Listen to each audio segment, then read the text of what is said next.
Good afternoon. How are you all? So I hope every one of you is doing absolutely fantastic. This is your chemistry expert Sanjay sir, and I have come up with the first shift of 23rd of January. We had this exam of JEE Main. Students are coming out of their exam after 12 p.m. and now we are receiving them and we are talking to them and letting know that what questions were asked in these shifts. Till now, I have procured around 12 questions talking to all students who went visiting their exam of first shift. So guys, if you want to predict your percentile, you have to fill some of the required information. The link is given in the description. Go and predict your rank. Now guys, we'll come to the first question. Everybody, please guide me. Please let me know whether you saw this question in your exam or not. We have a few students with us. Hello Icha, hello Kameshwar. How are you guys? So guys, let me know, did you see this question in your exam? Was this question over there in your exam? Was it?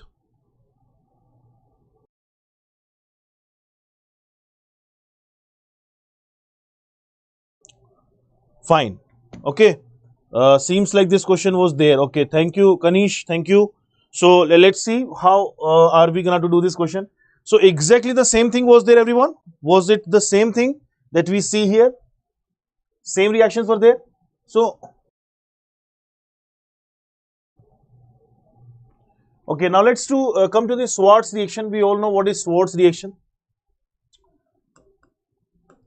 Rx, whether it is Br or Cl, reacted with AgF, and this reaction takes place in acetone, and Rf is the product called as Schwarz reaction. So this is your Schwarz reaction. Ethyl fluoride will be the answer. Finkelstein reaction, a similar reaction carried out in presence of NaI and acetone is used here, and R alkyl iodine, or we can say that iodoalkane is your correct answer. So ethene iodide will be the Finkelstein reaction. Wurz reaction, Wurz-Fittig, we all know Wurz-Fittig. It's a combination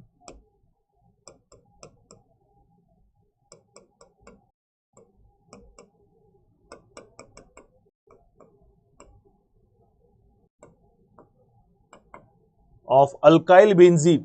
So benzene alkyl is ethyl benzene is correct, Wurz-Fittig. And last question we have Sandmeyer reaction. Sandmeyer reaction will give you benzone cyanide. How? The reaction is pretty simple. Sandmeyer reaction. What is Sandmeyer reaction, everyone? We have a diazo compound here. Hopefully all of you remember this reaction, very important one. We reacted with CuCN and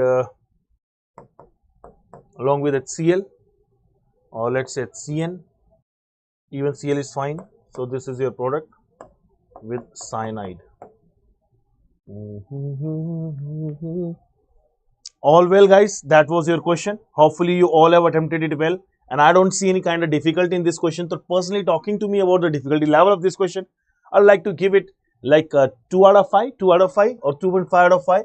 So let's rate this question with a difficulty level. I would like to rate this question out of 5 is the maximum difficult. So this question comes at 2.5 because learning or knowing all of these reaction, but particularly these all are from the same chapter, which is your haloalkane and haloarine. So that's why these all are the similar answers we are receiving here. Let's come to the next question of the day, everyone. We have the next question, that which of the following complexes will show you facial and meridional isomerism, FAC and MER isomerism. All of you remember, I hope, this kind of isomerism. I actually took your lecture of coordination compound where I explained you what kind of compounds give you this facial and meridional kind of geometrical isomers, and they also like these compounds do not show optical isomerism, they only show geometrical isomerism. And what kind of these compounds are? These compounds are Ma3B3. So you got to pick up which of these given has A3B3. I can see that one of the option is quite similar but not correct, so I'll make it 3, and now you can pick the correct answer, everyone. So I must agree to the point that we had a difficult paper. We had a bit of moderately difficult paper in last shift, evening shift of yesterday on 22nd of January. But yes, talking about 23rd January, we have the first shift, and majority of the question what we are right now seeing are looking a bit uneasy, not so difficult to think of. This could be your example, but again, there is nothing that you can do with this question and guessing it or applying the concept. This is something that you must remember. So if you know that A3, B3 kind of species show you FAC and MER kind of geometrical isomerism, then you can solve this question easily. Hopefully you all are getting what I'm trying to say. Yes, guys. So do like the session, everyone. Whoever is watching, do like the session and let us know that whether we are picking the correct questions or not. That was question number 2 for the day. Let me just give them a numbering as well. We had this first question. We had second question over here from coordination compounds. Then we have third question here. And no doubt it's similar kind of reaction was asked in previous 2 sessions as well. I see that diazotization reaction seems quite popular reaction. And plenty of questions have been asked till here. Plenty of questions have been asked till here. And these questions belong directly to the formation of. So anyways, we'll see and how we decide and what should we make. Let's see. So guys, first of all, we are doing FeBr2. FeBr2 is like electrophilic aromatic substitution of Br positive. Br positive will go and attack to the, what should I go where? Like where should I go when? Para 2 methyl will be fine. It will be like sterically crowded. I guess the reaction should proceed in this way, that we have CH3, which is a positive H group, and this is nitrogen with minus M group. Dominant will be always positive M and positive H rather than minus M. So this is minus M, but not dominating. In case of electrophilic aromatic substitution reaction, the dominant part is positive M effect or positive H effect. This is your positive H effect, and yes, it basically dominates and makes sure that the attack of iron, not iron, this Br radical, Br positively charged Br cation electrophile happens at the meta position, para position of the benzene ring with the position of CH3. But why we are picking this structure, not going there, because that will be like more or less of, should I say, it's sterically crowded there. 3 groups are there, right? So next thing what you are doing is giving it SnHCl. We know the working of SnHCl even in the previous session. Yesterday also, so many questions I saw upon the same thing, preparation of aniline using SnHCl from the nitro compounds. So this nitro will be converted into NH2 and this will be remaining as Br itself. We have the next question of NaNO2HCl that we all know. It's a HNO2, by the way, nitrous acid. The nitrous acid over here produces compound like this. So this will be converted into N2 positive, Cl negative. This is already a bromine group here. And at last we have H3PO2, phosphorus acid, hypophosphorus acid. Hypophosphorus acid will reduce this compound to simple toluene along with this bromine group. N2 gas will be eliminated out along with the formation of one more oxygen. Like it will be oxidized, it is reduced, it will be oxidized. Now, can you find the final product here? So, irrespective of the position what we are applying for bromine over here in this entire question, we have most importantly finding out the molar mass of this compound, and this molar mass you can find it out. So what's your final compound? Let me just write the name or write the formula. It is C6, not C6, it's C7. C7, then 1, 2, 3, 4, 5, 6, 7. 4 plus 3, 7. H7 Br. This is the compound. So find out its mass. How much is the mass? 12 into 7 is 84 plus 7 plus 80. It should come up as CSC 160 और 11 171. So did you guys see this question over there? Okay, very good. Para bromotoluene is good. Hopefully this question was there. Hopefully you all have made this question, and it seems like a very easy question to me, because I remember when I taught you this concept of reaction mechanism, and there we discussed about all of these factors. And this question is typically derived from, typically taken from the haloalkane, haloarine part, where haloarenes were prepared using this process of addition of these things, okay, electrophilic aromatic substitution, NaNO2, and then further reactions and all this part. So we had this third question of the day, everyone. Hopefully you all are enjoying the session, and those students who will be giving their examination in upcoming shifts, it's a very beneficial session to all of them. Now let me take you to the next question of the day, that is fourth question. And fourth question, see, fourth question is actually from DNF block, and I have seen previously two shifts. I have seen shift 1, shift 2 of 22nd Jan, and I've seen that so many questions have been asked from DNF block elements. It's an important chapter, by the way. If this much frequently repeating questions have been asked, it's an important chapter. But which of the following does not belong to the same period that we have to find out? So let me write. This is your 4D series. 4D series is yttrium, zirconium, niobium, molybdenum, technetium, ruhenium, rhodium, palladium, silver, cadmium, and then we have this 5D series. What is the 5D series? Lanthanum, hafnium, thorium, tungsten, rhenium, osmium, iridium, platinum, gold, and mercury. Now see, I guess all of these elements are here. What you see? We have iridium here, we have palladium here, we have platinum, no, not there, it's here, and we have iridium, or no, it's osmium. Where is osmium? Osmium. Now can you guess what will be the correct answer? And now this question was not even a question, it's a simple straightforward question directly coming out of the DNF block. Yes, if you haven't gone through the this distribution of the elements over there, and you have not remembered in either of the periodic table or in your this DNF block chapter, then this could be a difficult problem for you. But yeah, it's an easy question if you know where these positions are, what these elements are, where are they situated in the modern periodic table. Correct answer must come up as palladium, that is 3. If you want me to write down the difficulty level for this question, I'll give it 1.5 out of 5, because it's an easy question to all of the people who know what elements are there in DNF block and how are they placed. This question was a good question, contained so many things. I would like to give it 3 out of 5 as a rating, as a rate, or as a difficulty level. I'm giving it 3 out of 5.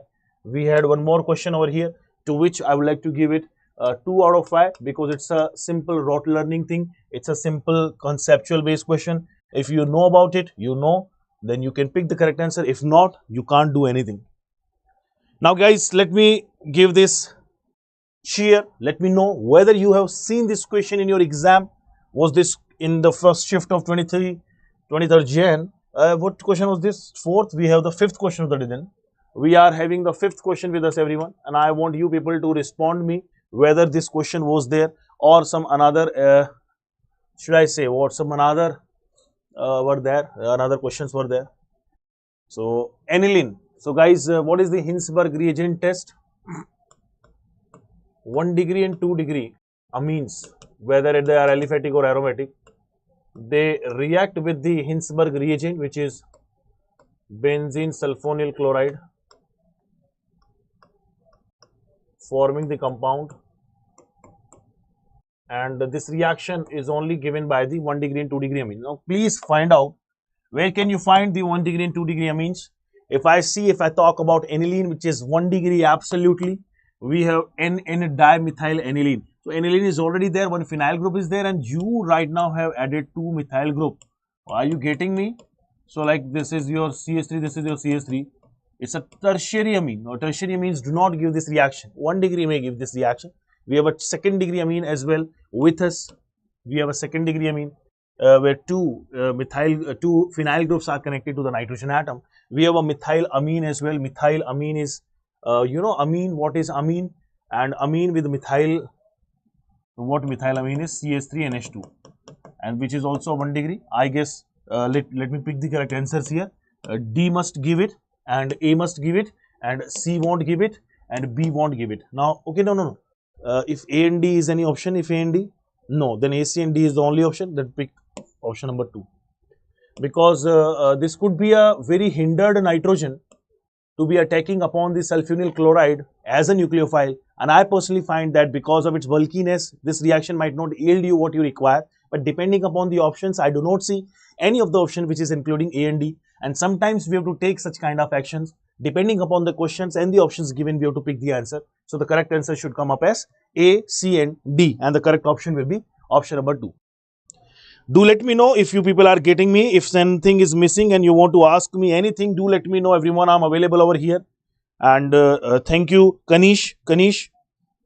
So Kanish, how was the exam? How did you find the exam? Was it an easy exam in terms of chemistry? So how many questions did you attempt, by the way, out of 25? Do let me know how many questions did you attempt in out of 25? Because as of now I see some of the questions which I have gone through are easy. Maybe every question is not easy, but 75% of this entire proportion in the paper is easy segment, is an easy segment. We are at this 5th question. You want me to rate this question? Yes, I would like to rate this question as 2.5 out of 5, because the identification of the this amine group as well as the knowledge of this particular test required over here. 5th is done. We have the next question, everyone. We have now next question is 6th question of the day. 6th question, everyone. We have 6th question here with us. Which of the following will react with Hinsberg? Oh, it's done, man. It's the 5th only. Now comes the 6th question. There comes the 6th question.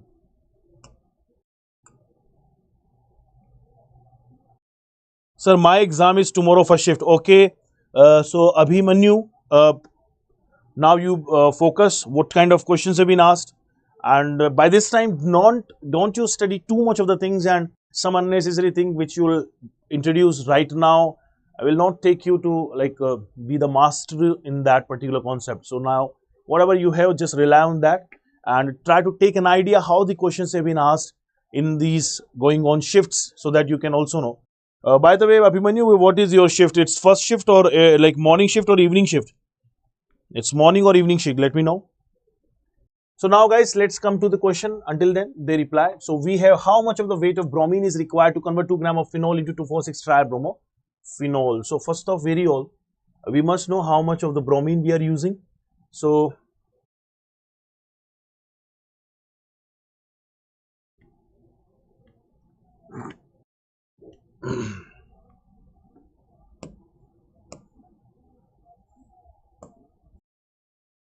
we have phenol here with us, and which reacts with Br2,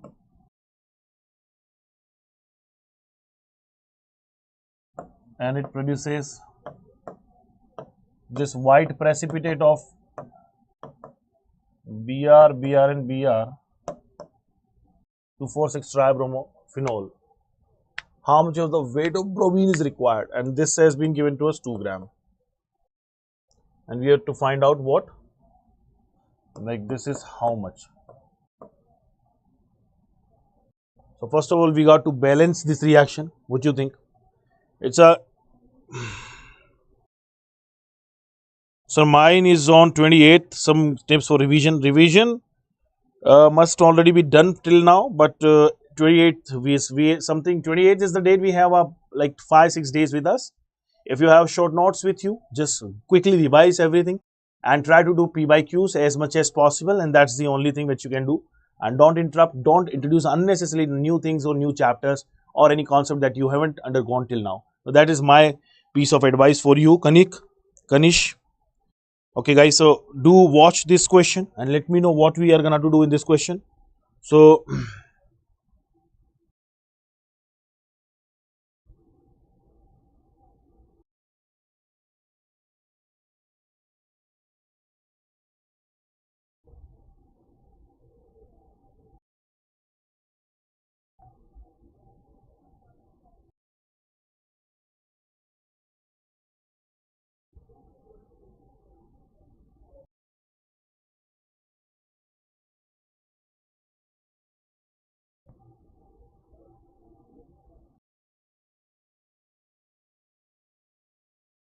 I guess we have to use 3 equivalents here of bromine, because I understand that This reaction is probably, not probably, this reaction follows electrophilic aromatic substitution reaction, and ortho and para positions are quite rich. So I guess this is how this reaction must look like. This 3Br2 will be used, and a byproduct of 3HBr will also be formed here, and otherwise we will not be able to make the product, right? This is how this reaction is used, and we got to find out the mass of this. And how can we do it? It's a simple formula. We call it mole-mole analysis, that the number of moles of phenol divided by its stoichiometry is 1 must be equals to the number of moles of bromine, and divided by stoichiometry is 3. Like that we have to do, okay? But we have to find out the molar mass first. The molar mass of phenol will be what? So this will be, it's a C7, no, C6, C6H6O. C6H6O, okay? The mass will be 72 plus 6 plus 16. तो भैया 78 plus 6, 8 और 6 14, 1.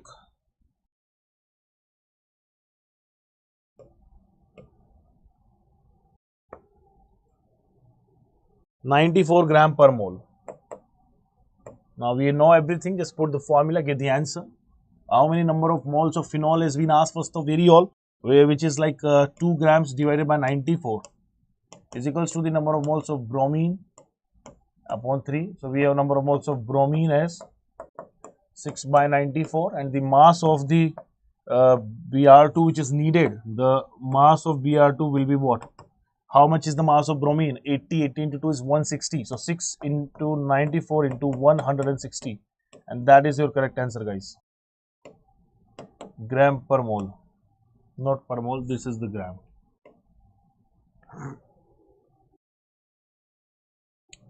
Okay, so was this question over there in your exam, guys? I want to ask you, did you see this question? It's a 6th question we are having. It's a bit based upon some chemical reaction as well as the mole concept. I would like to give this question as a good rating of 3.5 out of 5, 3.5 out of 5, because requires a bit typical calculation there. Although it's not too much difficult to find out the correct answer. 960 by 94, the answer will be nearest integer is 10 actually. If you go for calculation of the nearest integer, your nearest integer must come up as 10. But we are not sure like what question was exactly asked. That's something that some students have provided me the information with, and we have given up the correct explanation and how to reach to the question and the concept. We don't know exactly what the calculations were involved in this question and what was the exact question there. But yeah, we got the correct answer, and now let me take you to the next question from here, everyone. We had a good question, by the way, here. Now I'll take you to the next question from here. This question was question number 6. Now I'll take you to question number 7. So question number 7 is here with us. The correct order of the stability among A, B and C. And these kind of questions are pretty easy and pretty, simple as well. They simply require the knowledge of general organic chemistry, your electronic effects, stabilities of the reaction intermediates. How many electrons can you see? You can see resonance over there, but out of this resonance, how many electrons can you see? The pi number of electrons are 4. The pi electrons over here are, so 2 plus 2 plus 2 is 6, and the pi electrons in this are 8. But this, like what we call it, like octa 1, 3, 5, 7 tetraene, this compound is called as octane, usually occurs like this. 1, 2, 3, 4, 5, 6, 7, 8. It's a tub shape. It's a tub shape. And because of the non-planarity, because of its non-planarity, this compound doesn't undergo resonance. So it's basically no resonance. If I say that it's no resonance, then what kind of compound is this? The nature of compound becomes, this is your anti-aromatic compound, because 4n plus pi, like 4n pi electrons are there in anti-aromatic. This is an aromatic compound because 4n plus 2 pi electrons are there in aromatic. And this has become what? Non-aromatic, means there is like some of the property out of Huckel rule is missing, whether the planarity, whether the resonance, whether the conjugated system, something is missing, and that makes it non-aromatic compound. So the stability order is something we all know, that aromatic, then non-aromatic, then anti-aromatics are highly unstable, and this is the order of stability. So if this kind of question was asked in your exam, I personally think that was an easy question, and the order should come up in this order of B is the most stable, followed by C, and then followed by A.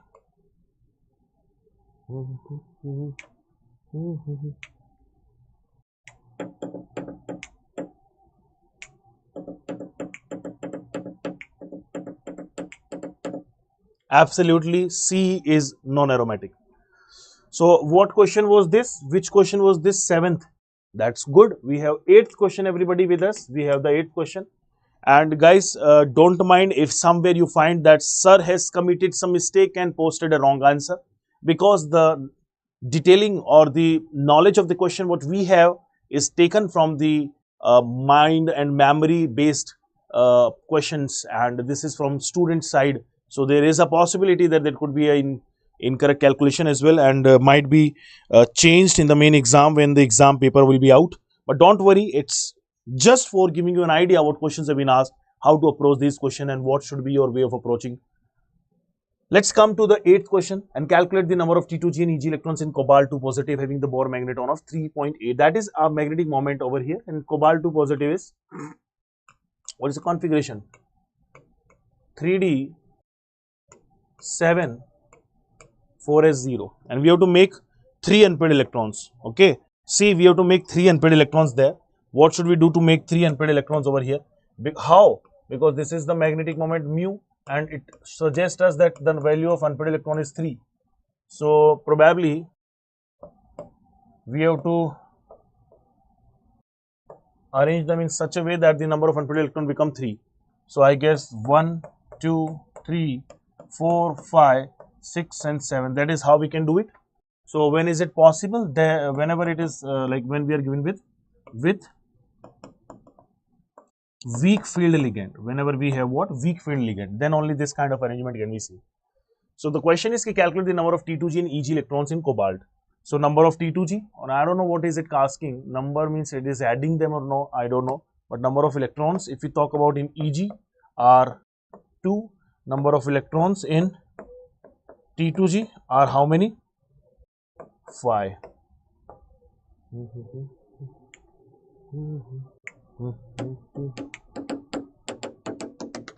Those who haven't liked the session, now's the time you better like this session.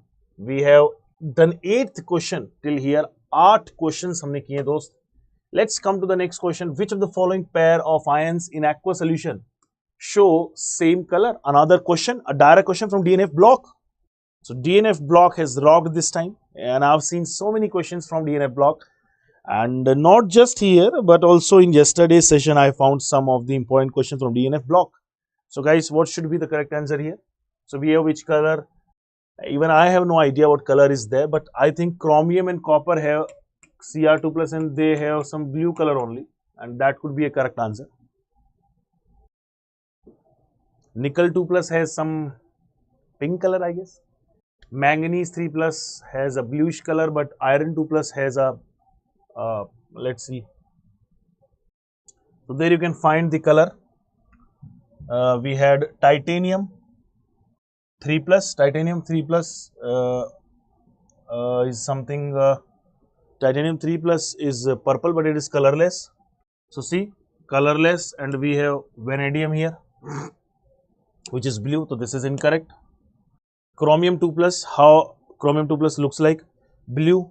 And what is copper 2 plus? Blue. So this is correct. I picked it wrong, rightly. Then we have chromium 2 positive. Chromium 2 positive has a color of, chromium 2 positive is blue, and nickel 2 positive is green. So this is another incorrect. We have manganese and iron. Mn3 plus is violet, and Fe2 positive is blue pink. Violet and blue pink are different. Zup. Correct answer. Second. Everything is something which you can see directly from NCERT. And I keep on saying the same thing, that do not unnecessarily fall in some bigger reference books and unnecessarily spoiling the time, wasting the time. My suggestion is pretty simple, that apply NCERT, guys. Stick to NCERT specifically for chemistry, and believe me, 90+% comes from NCERT itself. Rarely some questions are there which may not be present in NCERT, but yes, NCERT is the god of books here. So talking about God, that was your ninth question. And let's come to the 10th question here. 10th question is here, guys. 10th question. Let's welcome 10th question. So given below are two statements. Fructose can give tolerance test even though it does not have aldehyde group. So fructose gives tolerance. I remember this part. This is true. And when reacted with the base, fructose can undergo rearrangement to produce the aldehyde group. This is also true. And so how it's happening, by the way. So I'll give you an idea that see, this is how it look like, and this is CH2 OH C double bond O. There's some alkyl group is here. This is H. No, there's nothing. This is how actually fructose structure look like.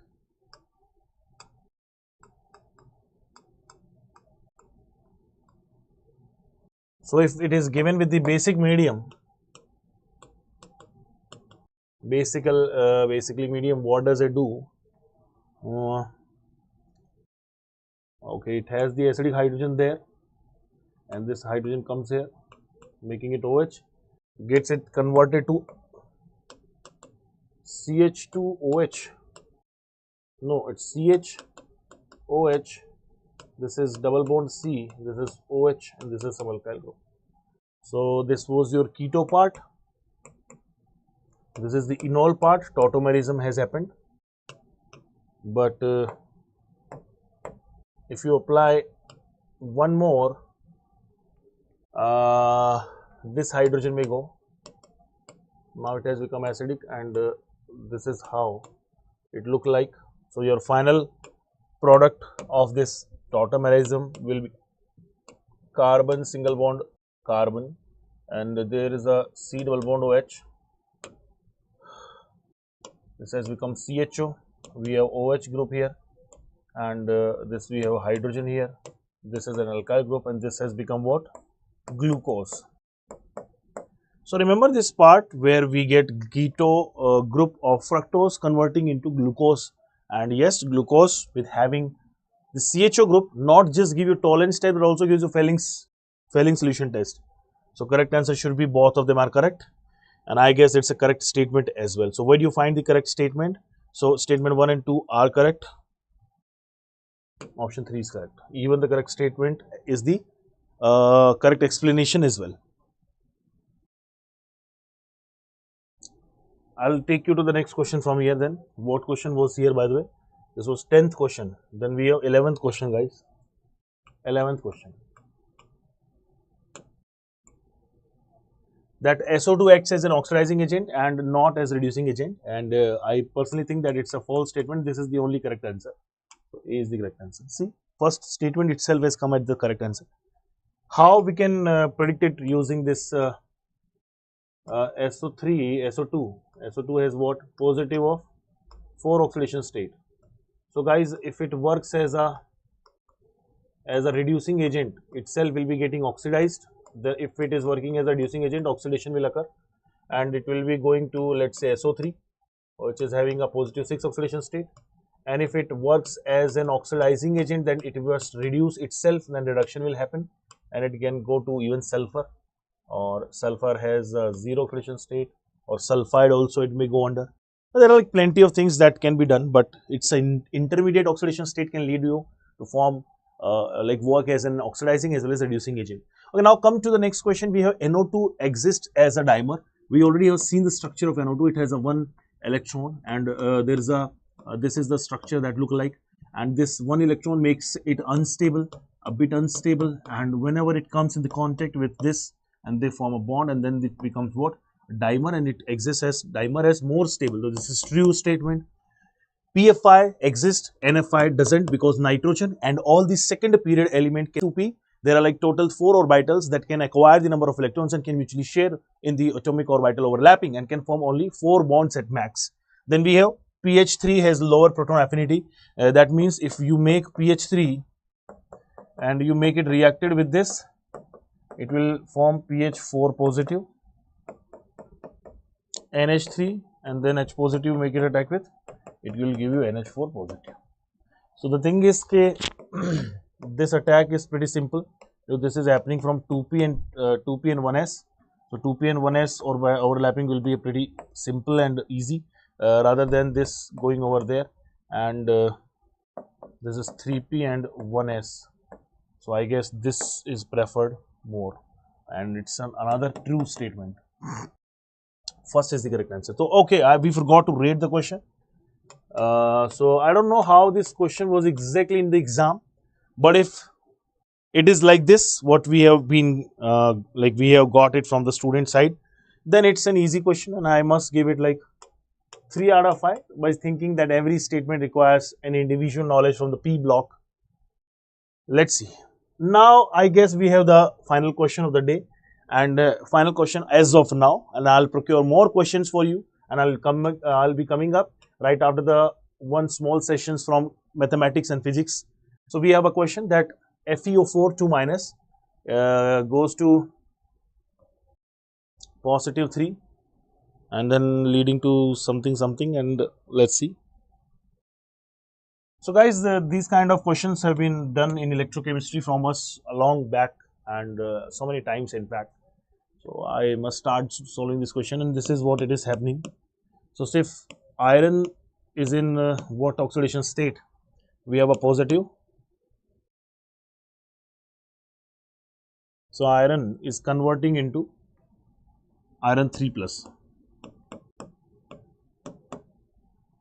By doing what? So sir, iron is available in positive 6 state. So from positive 6 it will acquire 3 electrons, and we can also write this thing as that delta G1 is equals to NFE. So number of electron is 3 minus 3 Faraday, and the electrode potential is 2.1 volt. This is the amount of energy we are getting.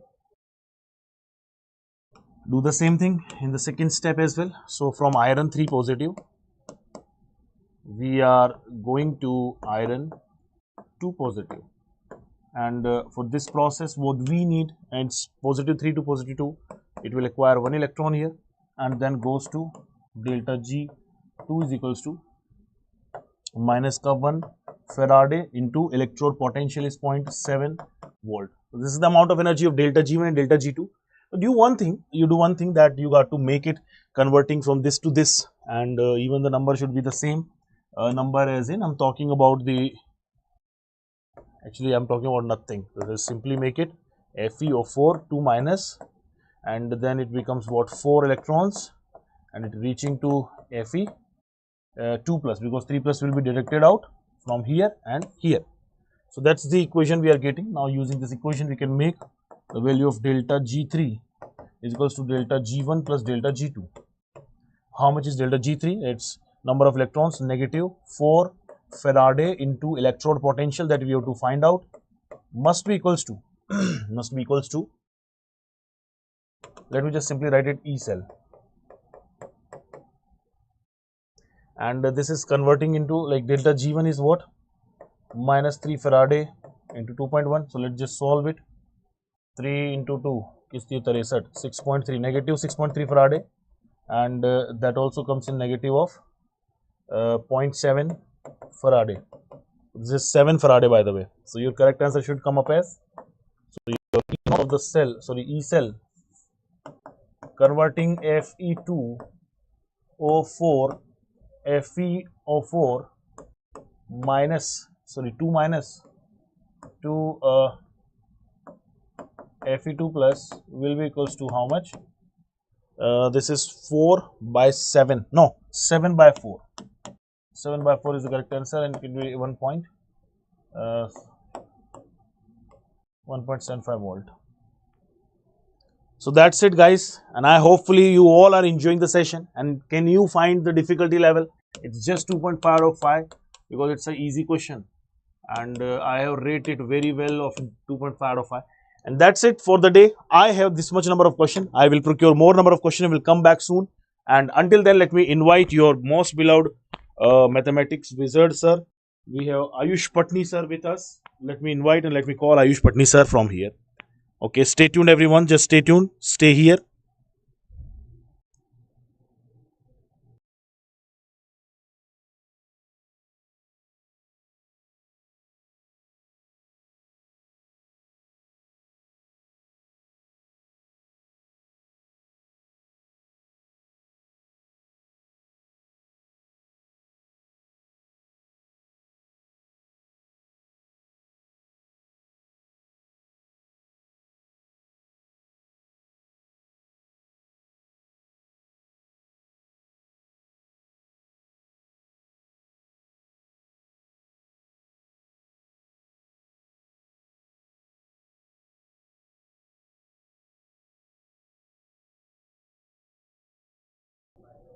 So, guys, I have asked your mathematics sir to join us shortly and just wait for a while and until he joins. Correct? Absolutely correct. And I'll procure more number of questions as the students are coming out of their exam centers and we are continuously meeting them. Done. Okay, so mathematics is ready, guys. Let's invite your mathematics wizard. We have Ayush Patni sir directly reaching to you from Kota.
Hello.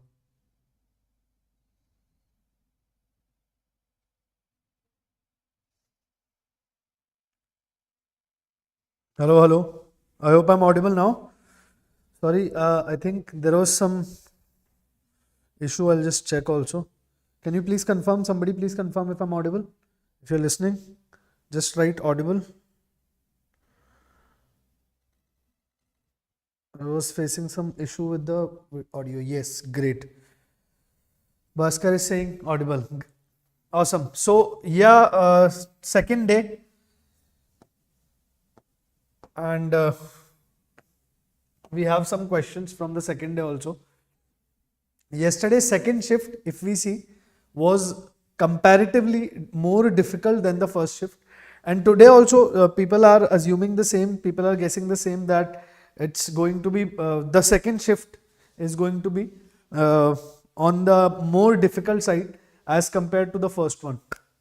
But we have some questions from the first shift. Let's see. You yourself judge the difficulty level. I won't say anything.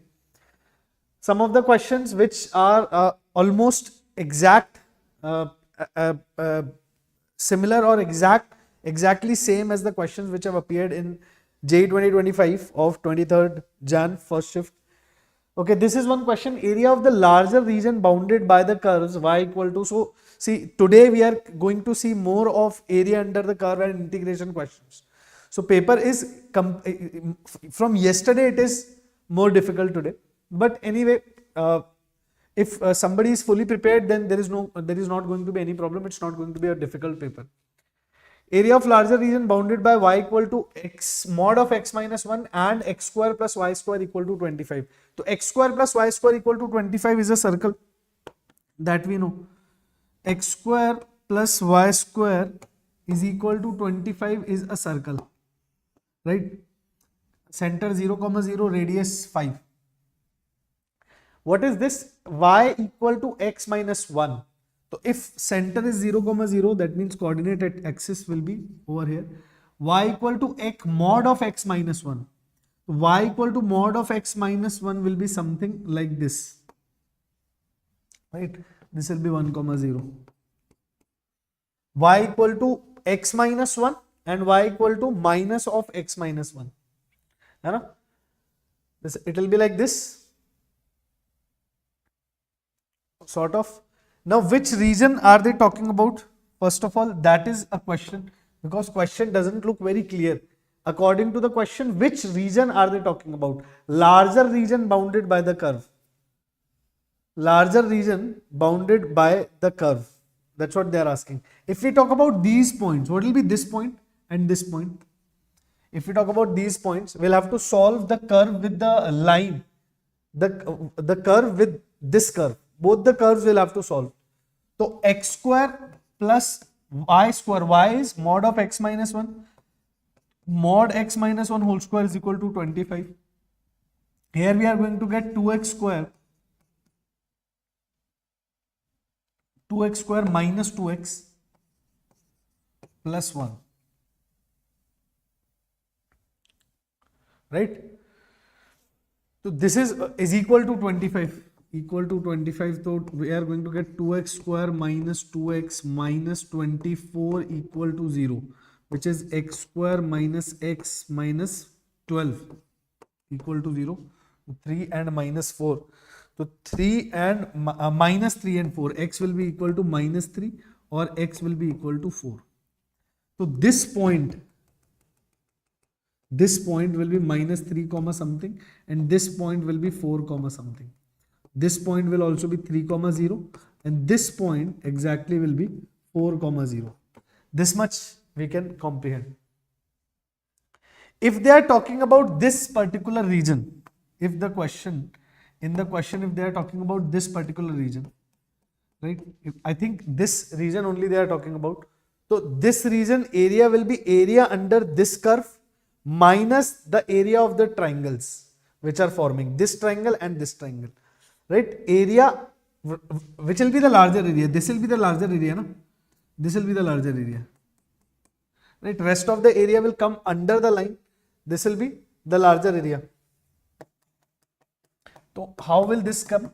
This will come if we integrate from -3 to 4. We'll have to integrate 25 minus x square, right? The circle part from -3 to 4. From -3 to 4, limits will apply. From this half into this base. How much is this base? 4 into 4. Achha, this will be 4, na? Yeah, this will be higher. एक second, y x only we solved ना, ठीक है. हाँ, 4 into 4, one triangle will be half into 4 into 4 minus half into this triangle will be 1 to 4, so 3 into height will also be 3. Height will also be 3, correct. Right, so this will be your desired area, whatever area they are asking. Curve area minus these two triangles which will be formed. This is how the solution would go if exactly this is the question and this is what they have asked. Correct? By outer circular, the area under the outer curve we found out, subtracted these two triangles, so remaining area will be the area which is bounded, larger bounded area. Right? Only this much area we are talking about. So outer curve which is -3 to 4, not this area. We are not including this. We are only talking about area which is included between this line and this curve. So this much area we have, and from this if we subtract the triangular area, larger bounded area will be this thing only. Okay, and triangular area here, base will be 3, height will be 3, correct?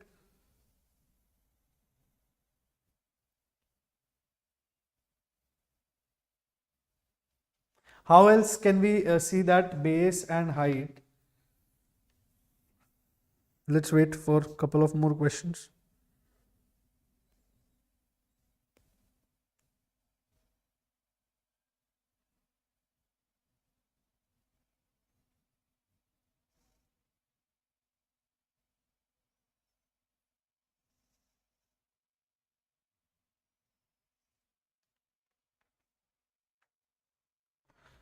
This height, this side will become 4. You can put from y equal to x minus 1. Put x equal to -3. You will get y point also. And here you will get y point as 3. Okay, so the y coordinates also you are getting. That's why I am directly writing the heights of the triangles. Okay. Next, let's see. Okay. Fine. This is on a simpler side. This question we can put on a very easier side. Last question we can say, we can call it moderate, I think. What should we call the last question as? This question, medium, moderate, right? I don't think, actually if you have studied area under the curve very perfectly, then this is not even medium. But yeah, area under the curve questions generally are put under medium category, moderate category. This one, so definitely easy category.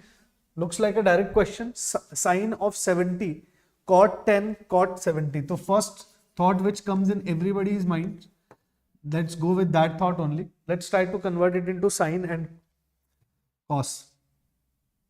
So this will be cos 10 by sine 10 into cos 70 by sine 70 minus 1. If this exactly is the question, even now I have a doubt that there can be a bracket problem over here. But if this exactly is the question, then it goes very easily. Right, sine 70. So what will we have here? Cos A, cos B minus sine A, sine B. Right? Here we'll have cos A, cos B minus sine A, sine B. Right? Cos 10, cos 70 minus sine 10, sine 70 divided by sine 10, sine 70. So sine 70 is getting cancelled over here. Correct? This sine 70 and this sine 70 is getting cancelled. What are we remaining with? Cos of 10 plus 70. This is cos A plus B. So cos of 10 plus 70 divided by sine of divided by 10.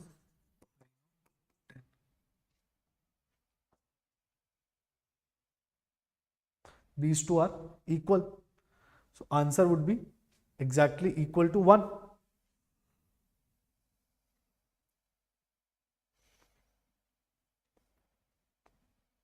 Let me check if exactly this is the question.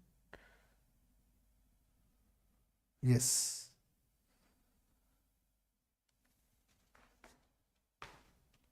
And these two will be equal to 1. Final answer. Directly are getting equal to 1.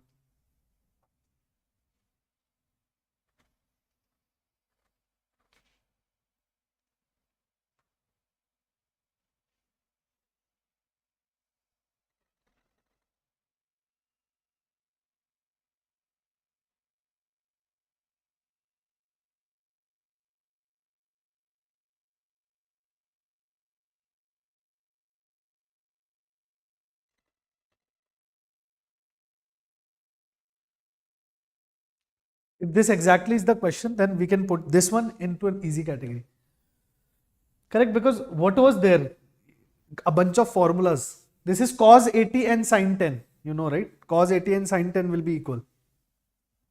Cos of 90 minus 10 will be equal to sin 10. So cos 80, sin 10 are equal. That's why equal to 1. Okay. Let's see if something else has come up. No question yet. Okay, we have one more. One more. In maths only. Number of ways just a minute. Number of ways such that the letters of daughter be arranged so that no two vowels are together. No two vowels are together. So total number of ways, this also I think medium or easy category only. Right? Easy of permutations and combinations, right? Or medium category you can say. Total number of arrangements minus the arrangements in which vowels are coming together. And I think all letters are distinct only. Let's check carefully. All letters are distinct. How many letters are there? 8 letters are there. So 8 factorial ways of arranging them. Right? Total ways of arranging. Number of ways letters of word arranged so that no vowels are together. Repetition and all they have not spoken about. But they have not, but generally we assume that there is no repetition also. Arrange that so too no two vowels are together. Correct? If this exactly is the question, then I think they are not playing any trick over here. 8 factorial total ways minus the ways in which, how many vowels are there? A, U and E is the vowel. So out of 8, 6 now will remain. 8 factorial minus 6 factorial into 3 factorial. This should be the answer, I think. Why? Because 8 factorial total number of ways. Now with arranging them when vowels are together, A, U, E are together. So I put them together, put them in a box. So now 6 boxes will be there, 5 letters and this one. So 6 boxes will be there. And internal arrangement 3 factorial. So 6 factorial into 3 factorial. I think this should be the answer.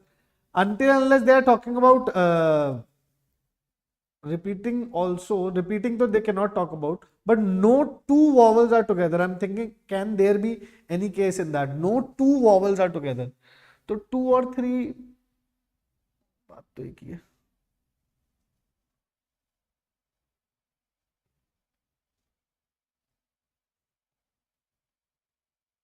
If 2 are not together, 3 are not together also, not possible. I think this should be the answer. Yes. Total together. Total together मतलब Bhaskar?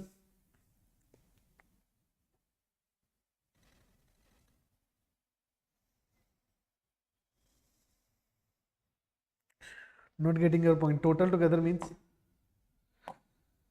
if this exactly is the question, then this would be the answer. So far, no two vowels are together. For that also, I think if 2 are not together, 3 how if can be together, but we cannot separate any particular case. I'm thinking that only. There cannot be any other catch. It looks like an easy question. Until unless there is some language catch, which I think there can be. Hmm.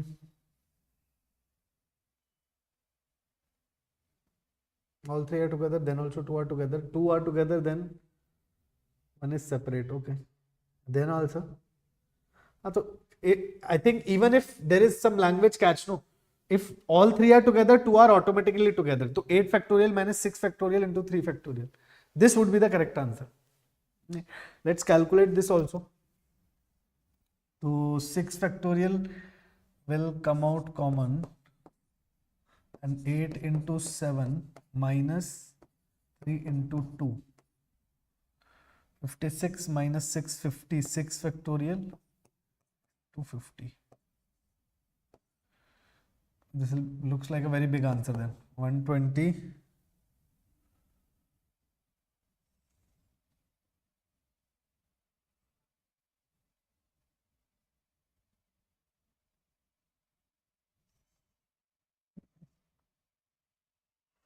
$720 into 5.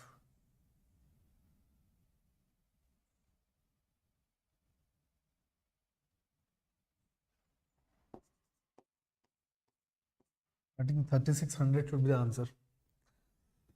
Okay, we'll see. We'll come back to this. Let's look at the next. In above system of equation, it has infinite solution. Although there is only one, this also looks like a direct question. Very direct, in fact. Right?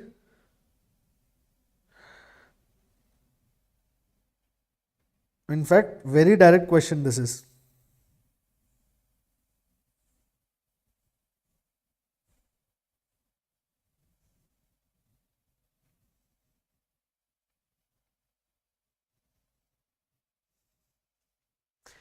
Infinite solution. Direct delta equal to 0. You can make never together equal to total together. Total. Direct formula delta equal to 0. You have to do and find the value of lambda. That's it. Exactly same question. Yes, this question is exactly same.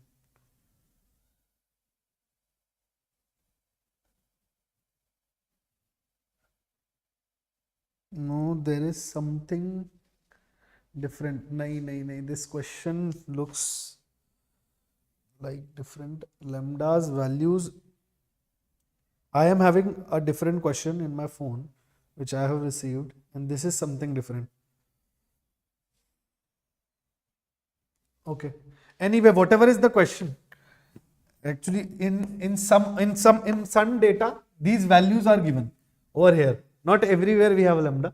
These values are given. One of the data in one of the question which I received, these values are given. Only this is same. And this question which I have received from Unacademy is exactly this question. But whatever is the question, what you need to do is lambda plus 1, lambda plus 2, lambda minus 1, lambda minus 1, lambda plus 1, and here lambda minus 1, lambda plus 1, and lambda plus 2 negative. Anything else negative? No. Right? This determinant you have to make equal to 0 and get the value of lambda. That's it.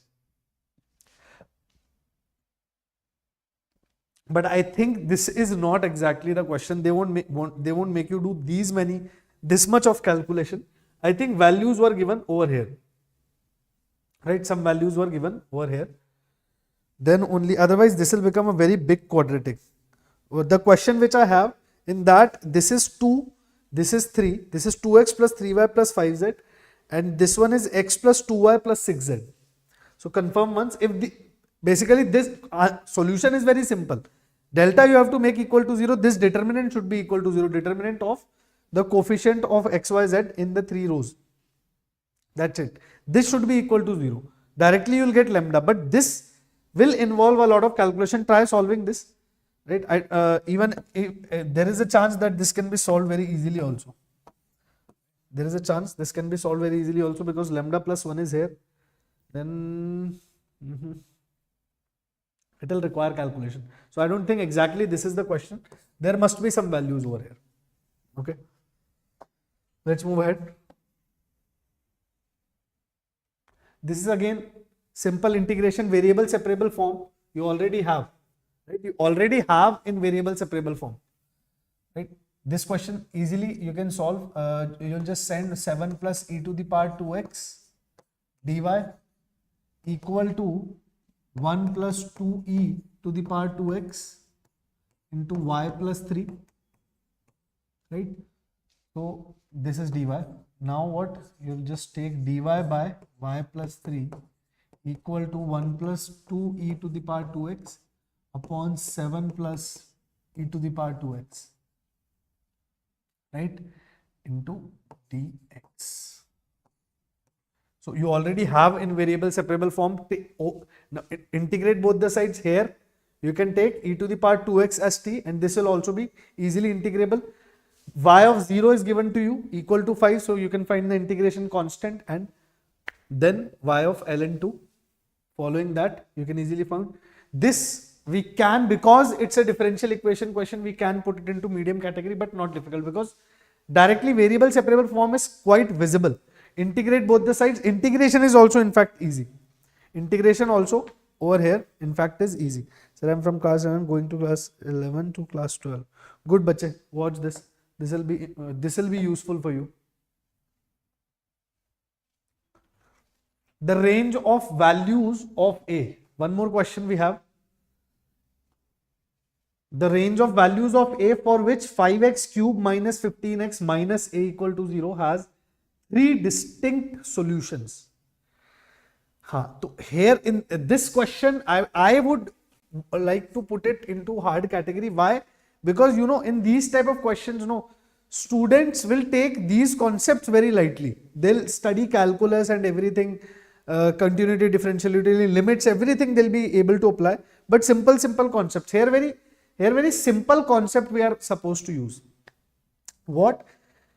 In cubic graph, if you see cubic graph, right, something like this. In a cubic polynomial, if it has 3 distinct solutions, then we must have studied somewhere that its maximum and minimum point should be on either side of the x-axis. Then only we can have 3 distinct solutions, right? Then only we can have 3 distinct solutions, right? If its maximum and minimum point are on the either side of your x-axis, then only, because this will keep going like this will keep going like this. If this maximum and this minimum, this local maximum, this minimum, if these are on the opposite side of x-axis, then only a cubic can give 3 distinct solutions, right? 3 values of x, then only we can have. And if this is the case, then what we need to do, we'll just have to put f dash x equal to 0. If your f of x is this, if your f of x is 5x cube minus 15x minus a equal to 0, then f dash x you'll put equal to 0. Then only you'll be able to find maximum and minimum. So what will be f dash x? 15x square minus 15 equal to 0. Correct na? 15x square minus 15 equal to 0. What will be the values of x we'll get from here?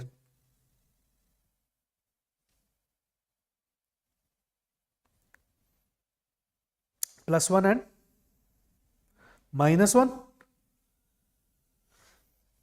Now can you find alpha and beta from here now?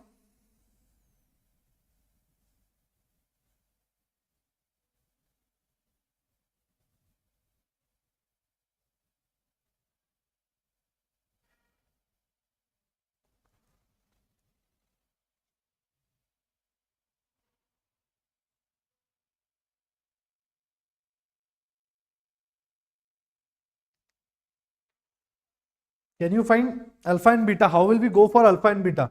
From here we are getting x square equal to 1. That means x equal to plus or minus 1.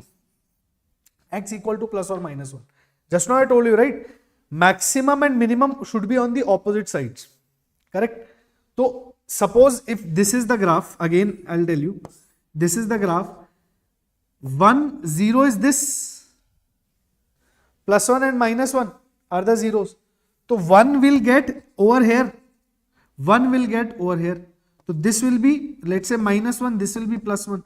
At minus 1, what will be the function's value? It will be f of minus 1. At 1, what will be the function's value? F of 1 will be the function's value. Now f of 1 and f of minus 1, product should be negative because they are on the either side of x-axis. So plus into minus will be negative only. So we'll just check f of 1 into f of minus 1 should be equal to, should be less than 0. This is what we are supposed to apply. F of 1 into f of minus 1 should be less than 0. Now f of 1 will be what? What will be f of 1? F of 1 will be 5 minus 15 minus 5 minus a. Minus 10 minus a will be f of 1. Correct, no? 5 minus 15 minus 10 minus a will be f of 1. F of minus 1 will be minus 5 plus 15. Minus 5 plus 15. So 10 minus a. Right? 10 minus a will be less than 0. This product should be less than 0. Correct? So this is what? 10 minus a, 10 plus a. This is 10 square minus a square greater than 0. Because minus, here I am taking common, this will become 10 plus a minus that side. So this one is becoming 10 square is, so a square. A is less than 10. A is less than 10.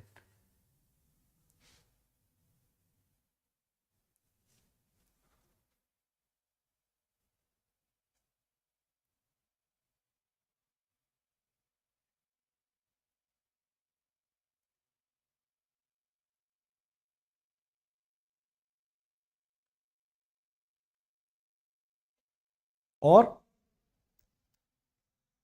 value for your a, range of values of a. A is less than 10, one more value will come, no? If this we open with positive only, if we don't send, then we'll also get a is greater than minus 10. A greater than minus 10 also will get. Because at 1 we checked, at minus 1 is what? What is the value? At 1 we check and at minus 1 both will check. So a will be greater than minus 10 and a will be less than 10. This will be the complete solution. So they are saying range of values of a for which three distinct solutions alpha and beta. So this interval will be minus 10 comma 10 and beta minus 2 alpha. So 20 plus 10. That means this will be equal to 30. This should come out to be equal to 30. This should come out to be equal to 30.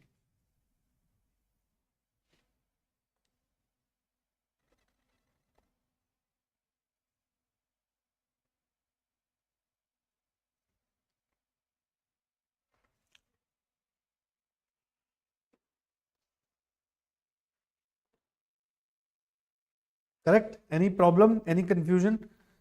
Sir, what should I do? I went to 99%.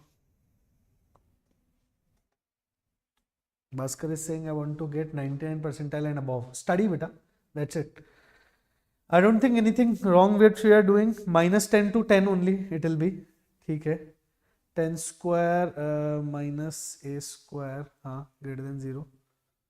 10 plus into 10 minus 8. 10 plus a into 10 minus a plus minus 10. Yes, a will be greater than 10 or a will be greater than minus 10. A will be less than 10. Correct. Correct. 30 I think. I don't think any problem. One more question which we have received is this. F of x is equal to log x base e and g of x is some bada sa function. Then find domain of FOG. So last question, what category did we put it into? This question, yeah, good question actually. Hard, we can say. This one, what do you think? What do you guys think? Okay, what do you guys think?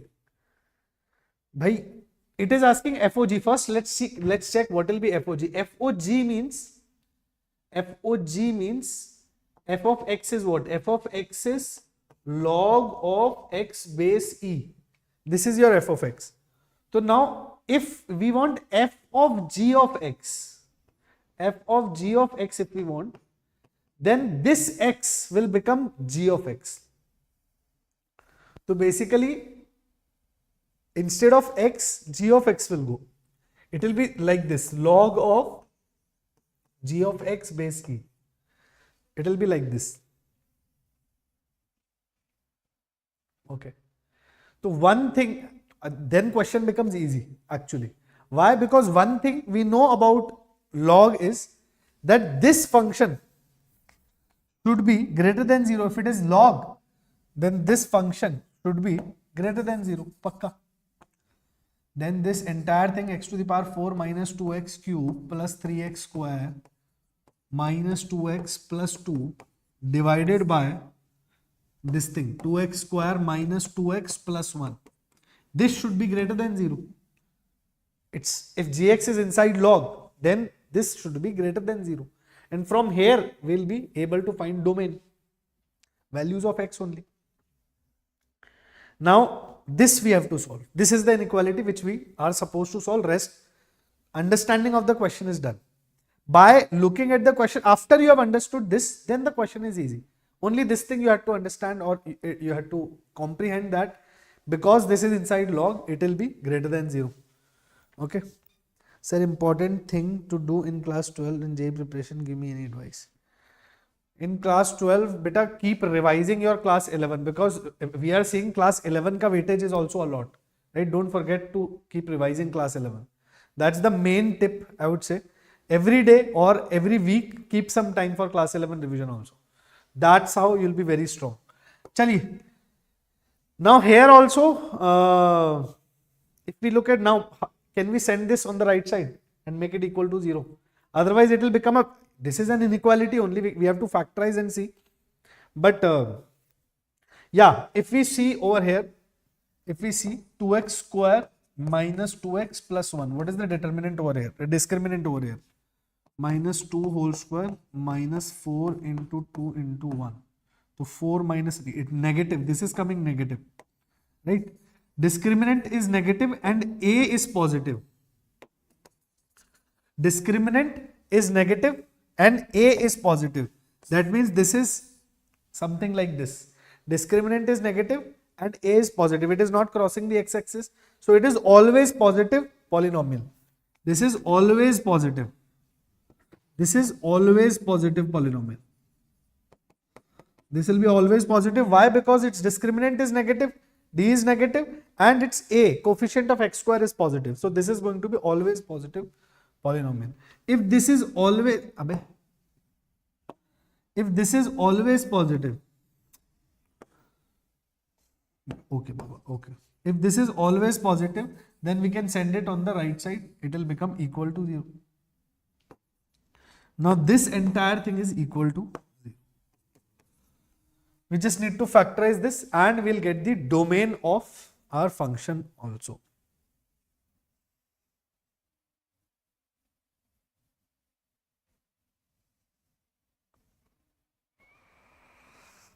Now how to factorize this?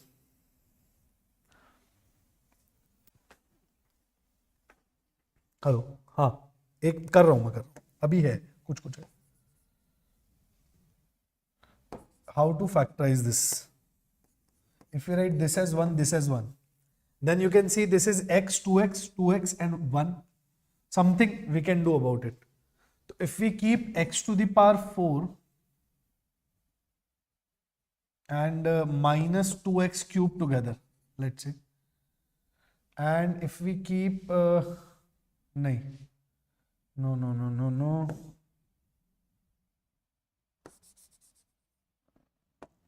and 3x square together, how will we factorize this? Any idea? Anybody? JEE 2025, 2026.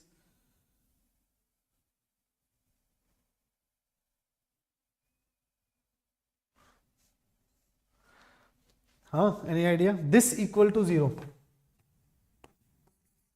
So chalo, let's take x square common. If we take x square common, what will we have? X square minus 2x plus 3 minus 2 by x plus 1 by x square and plus 1, let's say, keep it separately. Now any squares? X square common. X square plus 1 by x square we can keep together. Minus, if we keep common, then minus 2 if we keep common, then x plus 1 by x also we have, right? Minus 2 if we keep common, plus 3 separately and plus 1 over here. Now we can factorize. This we can factorize. So x square over here, then this is what? X plus 1 by x whole square minus 2, right? This can be written as x plus 1 by x whole square minus 2. Minus 2 times x plus 1 by x plus 3. Okay, minus 2 plus 3, 1 it will become. So minus 2 and that plus 3 is becoming plus 1. Plus 1 plus 1 equal to 0. Oh. Then what are we getting? X a square minus 2ab plus b square. So x plus 1 by x minus 1 whole square we can say. This will become x square into x plus 1 by x minus 1 whole square plus 1 equal to 0. Now we can solve this further.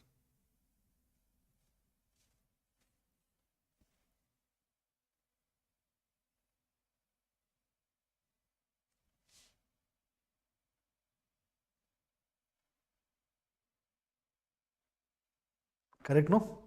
Now we can easily solve. This became x plus 1 by x minus 1 whole square and then plus 1 is separately there.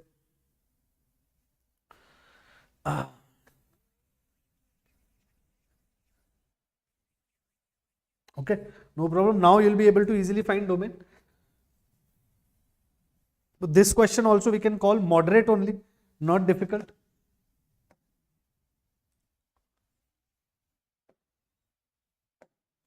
This one again, pi by 2 to 3 pi by 4, cos inverse. So cos inverse cos we'll have to create somewhere over here. Inside, if we are able to create cos, then only we can do something about it.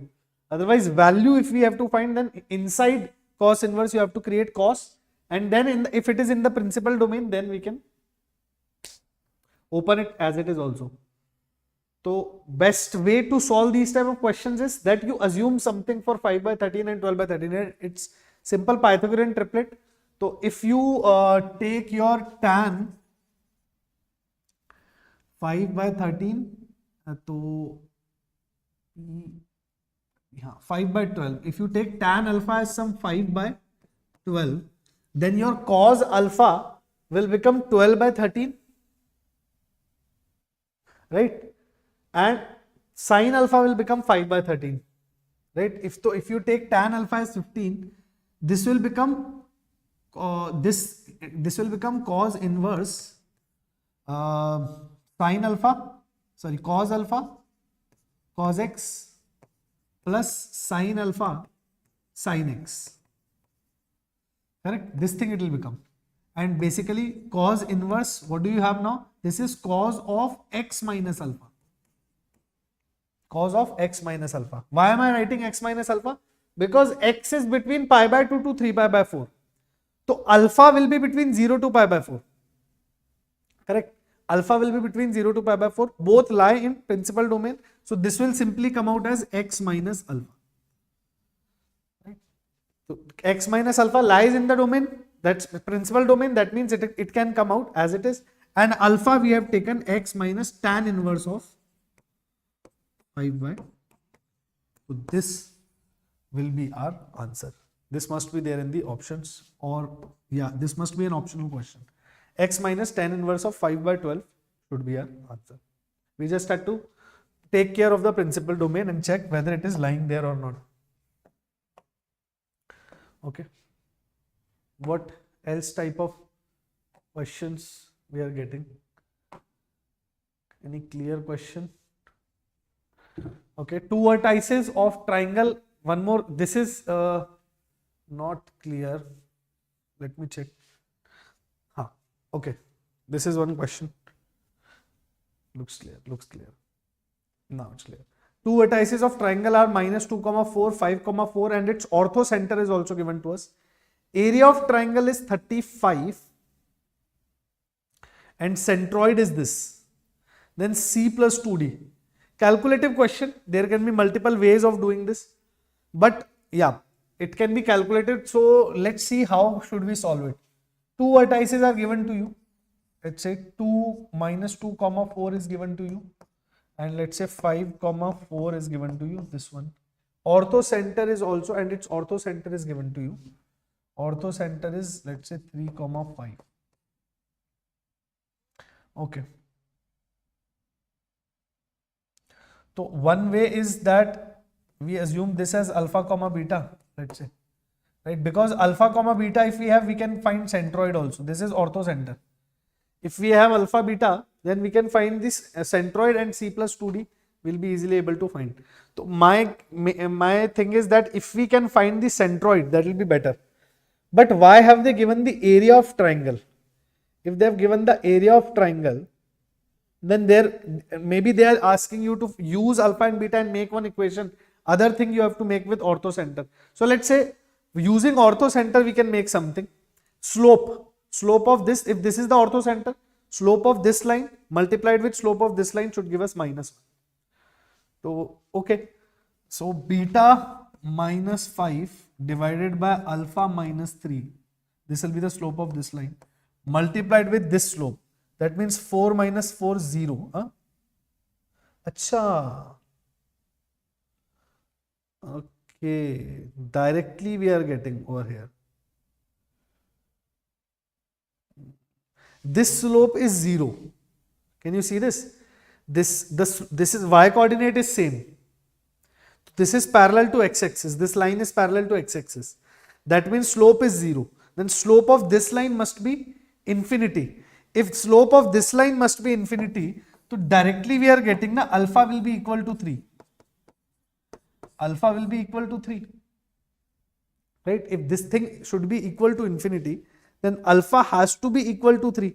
This has to be parallel to, or we can say this has to be parallel to y-axis. If this is parallel to x-axis, this has to be parallel to y-axis. So alpha will be equal to 3 for sure. Alpha will be equal to 3.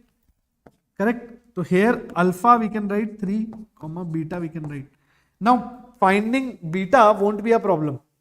Why? Because this line we have and this line we have now. So we can simply do 5 minus 4 divided by 3 minus 2, that means 3 plus 2, 3 minus 2, that means 3 plus 2, multiplied with this slope. That means beta minus 4 divided by 3 minus 5 should be equal to minus 1. This we can easily solve. So this will become 1 by 5 and this will become the 3 minus 5 minus 2. So 1 by, overall it will become beta minus 4 upon 10 equal to 1. So beta will be equal to 14. Alpha will be equal to 3. Right? So this point becomes 3 comma 9. This point does not become 3 comma 14. Alpha and beta we have got, na? So this point is now 3 comma 14. This point we are getting as 3 comma 14. Now what will be your centroid? Centroid also we can find. Centroid will be x1 plus x2 plus x3 divided by 3. So minus 2 plus 3, 1 plus 5. 6 divided by 3. That means 3 comma 4 plus 4, 8. 14 we have got. So 4 plus 14, 18. 18 plus 4, 22 divided by 3. 22 divided by 3. क्या बात है? 22 divided by 3. Correct only. 18 plus 4, 22 minus 2 comma 4 only it was. We have got beta correctly na yaar.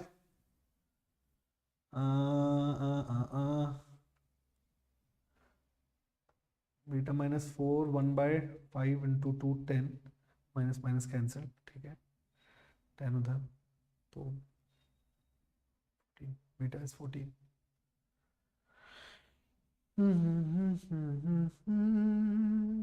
Centroid is coming as 3 comma 22 by 3.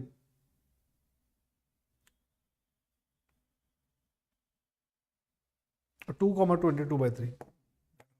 6 by 3 it was. 2 comma 22 by 3. So C plus 2D. Doesn't look like MCQ question. Looks like it's some. Hi sir. Hi Mr. Crazy Killer. How are you?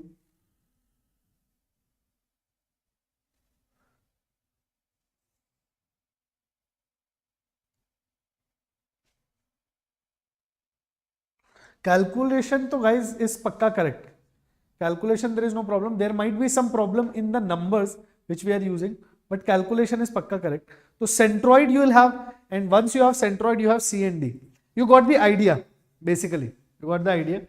Because and main thing is that here if you can simply observe that this line is parallel to x-axis, so this will be parallel to y-axis. If this is 3, this will remain alpha.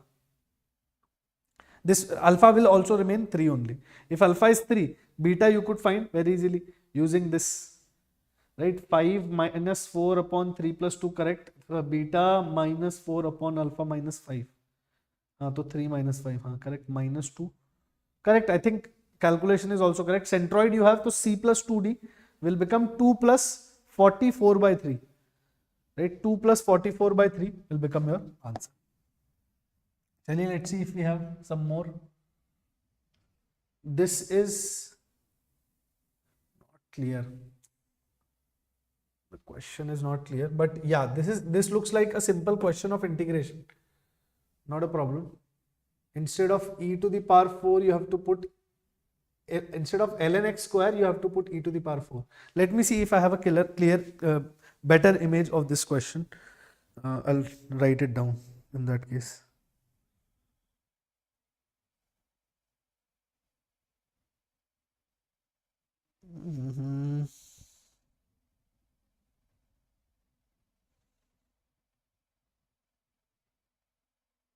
नहीं.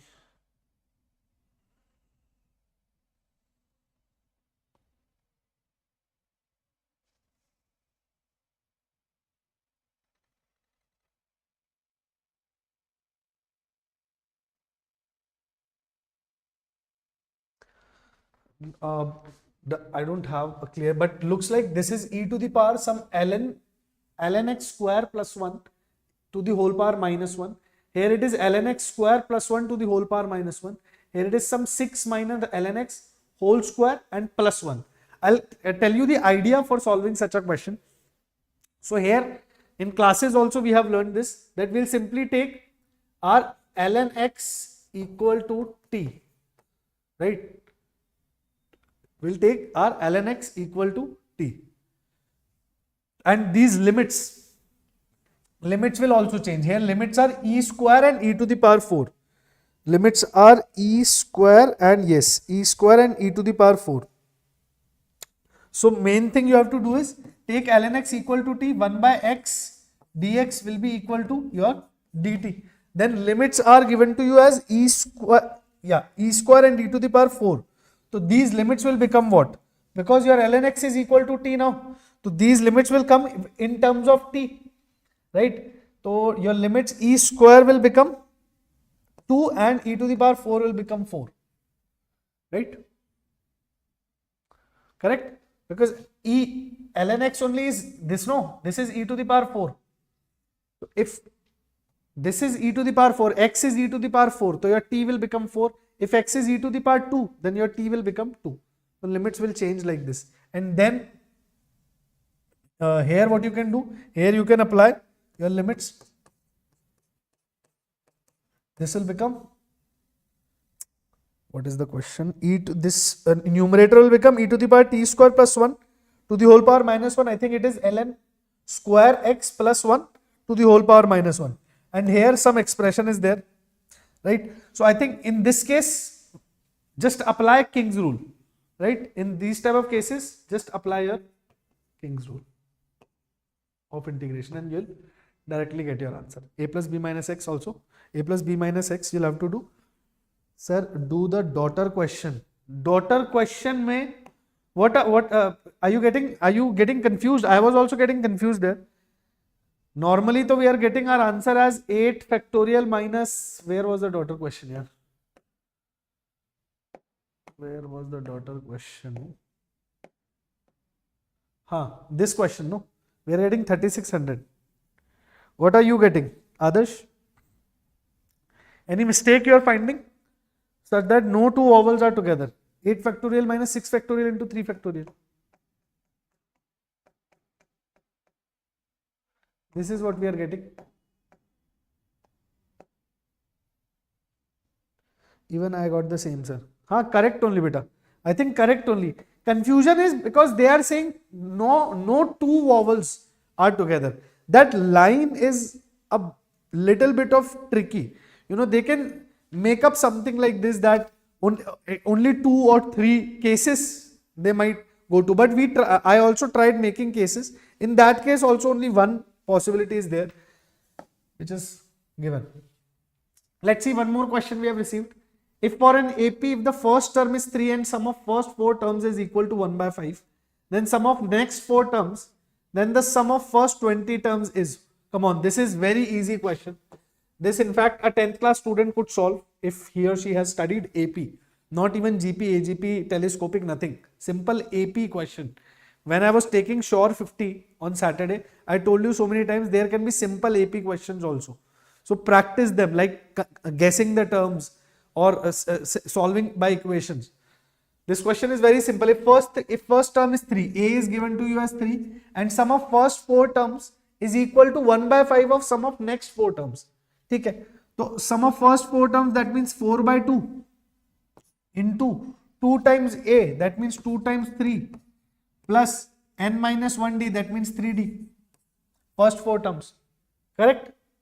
Equal to 1 by 5 times of sum of next 4 terms. So next 4 terms also n will be 4, 4 by 2. What will be A? A5 will be A. है ना? A1, A2, A3, A4, first 4, A5, A6, A7, A8, next 4. So A5 means A plus 4D. That means 3 plus 4 into D. Correct only we are doing. No? A5 plus n minus 1D, that means plus 3D. N is 4 only. Na? Understood? A5 plus n minus 1D. A5 will be the first term for this particular thing. Right? So this will become, from here we'll find 4 by 2 cancel. This becomes 6 plus 3D equal to 7 plus 3 plus 7D divided by 5. है ना? तो 30 plus 15D. This side will write 30 plus 15D is equal to 3 plus 7D. So this will become, यार ये तो negative हो रहा है. Okay. Minus 8D is equal to minus 27. अरे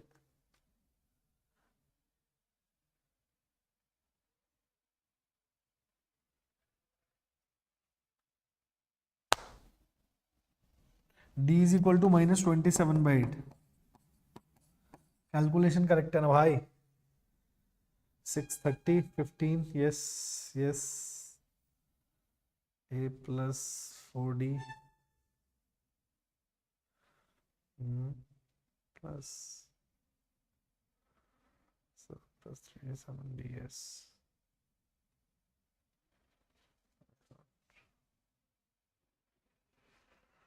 D is coming correct. Check the calculations once. I think calculation mein there is no mistake.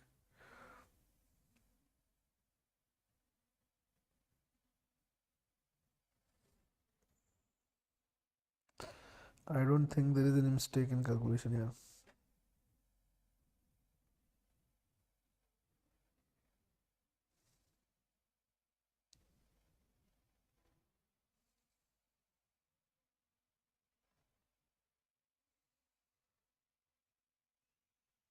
Okay, so D is coming a bit horrible. Now, then the sum of first 20 terms, next 4 terms. So sum of first 20 terms, 20 by 2 into 2 into 3 plus n minus 1, that means 19 into D which is minus 27 by 8.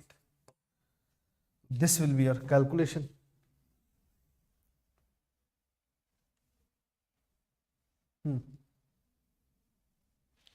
Okay.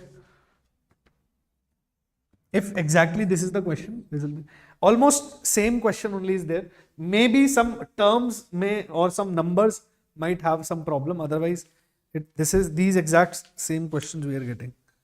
Hello, sir. 5 to 10 minutes max. हाँ बस खत्म खत्म खत्म खत्म. This is exactly what we'll get. Okay, one more. This question also we are getting. Two biased dies are tossed.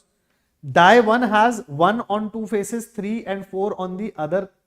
Die 1 has 1 on 2 faces, 3 and 4 on the other faces, while die 2 has 2 on 2 faces, 4 on 2 faces, and 1 and 3 on the other faces. Die 1 has 1 on 2 faces, 3 and 4 on the other faces. So this will become only 2. Okay, let's say die 1 is having 1 on 2 faces. So 2 faces 1, 3 and 4 on the other faces. Are it?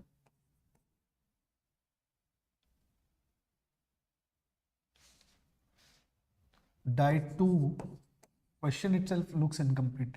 Die 2 has 2 on 2 faces, 4 on 2 faces, correct, and 1 and 3 on the other. 1 and 3 on the other, this looks correct.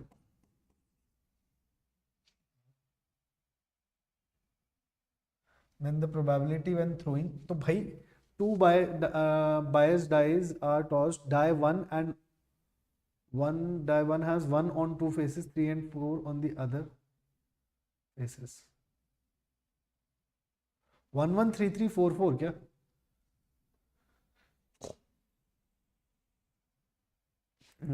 Wait, just a minute, please. Again, there is some clarity problem. Doesn't look clear. The question doesn't look clear, right? Does it to you?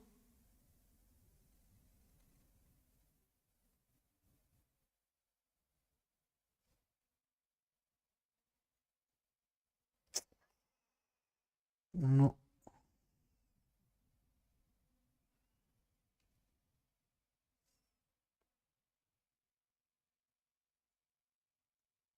This cannot be the question.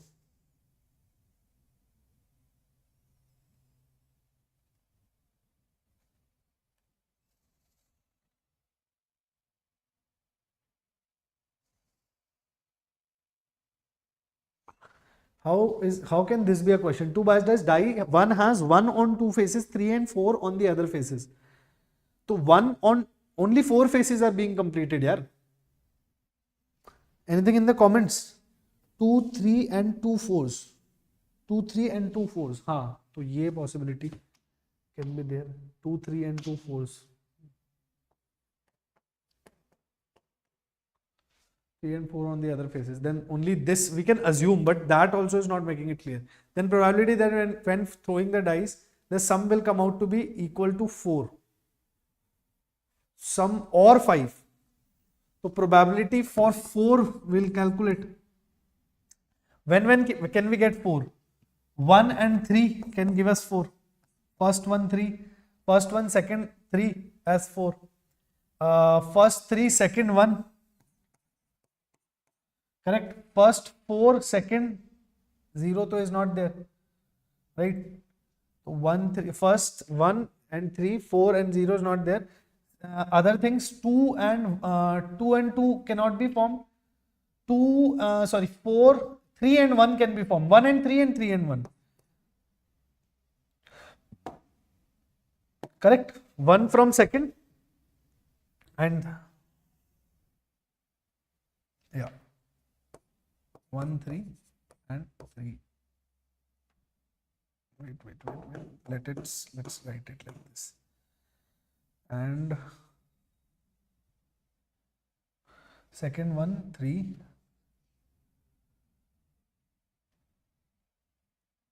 correct, and probability of 5 making 5, that means 1 and 4, 3 and 2, 4 and 1 we can take, correct, these only.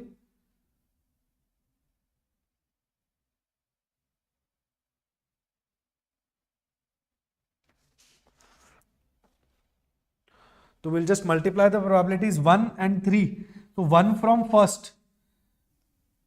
So 2 divided by 6 will be the probability for 1. For 3, what will be the probability in first dice? 2 divided by 6. For 4, or what we can do, 3. So 3 from first dice, that means 2 divided by 6. 1 from second dice, that means 1 divided by 6. 1 from second dice, that means 1 divided by 6 will be the probability, right? Plus here also 1 from first dice, that means 2 divided by 6.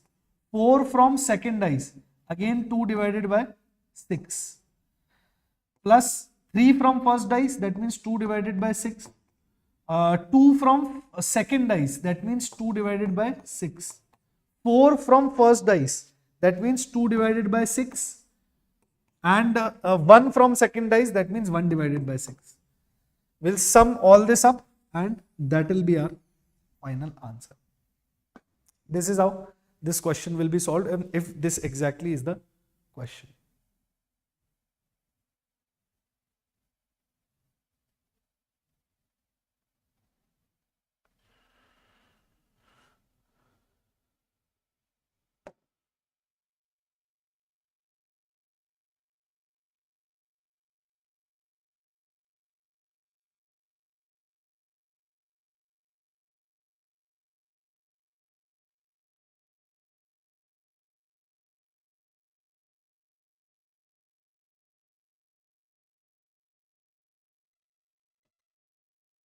Was the paper level, first of all, because I can see the level a slight better than last shift. Last means yesterday night shift, but now the paper is a bit better, but a lot of questions are too much easy. So we'll start from the discussing the first question, and the question is from rotational. There is a simple energy conservation in rotation. What the question is saying? Question is saying the solid sphere is rolling on an inclined plane as given below. Find the velocity ratio of velocity.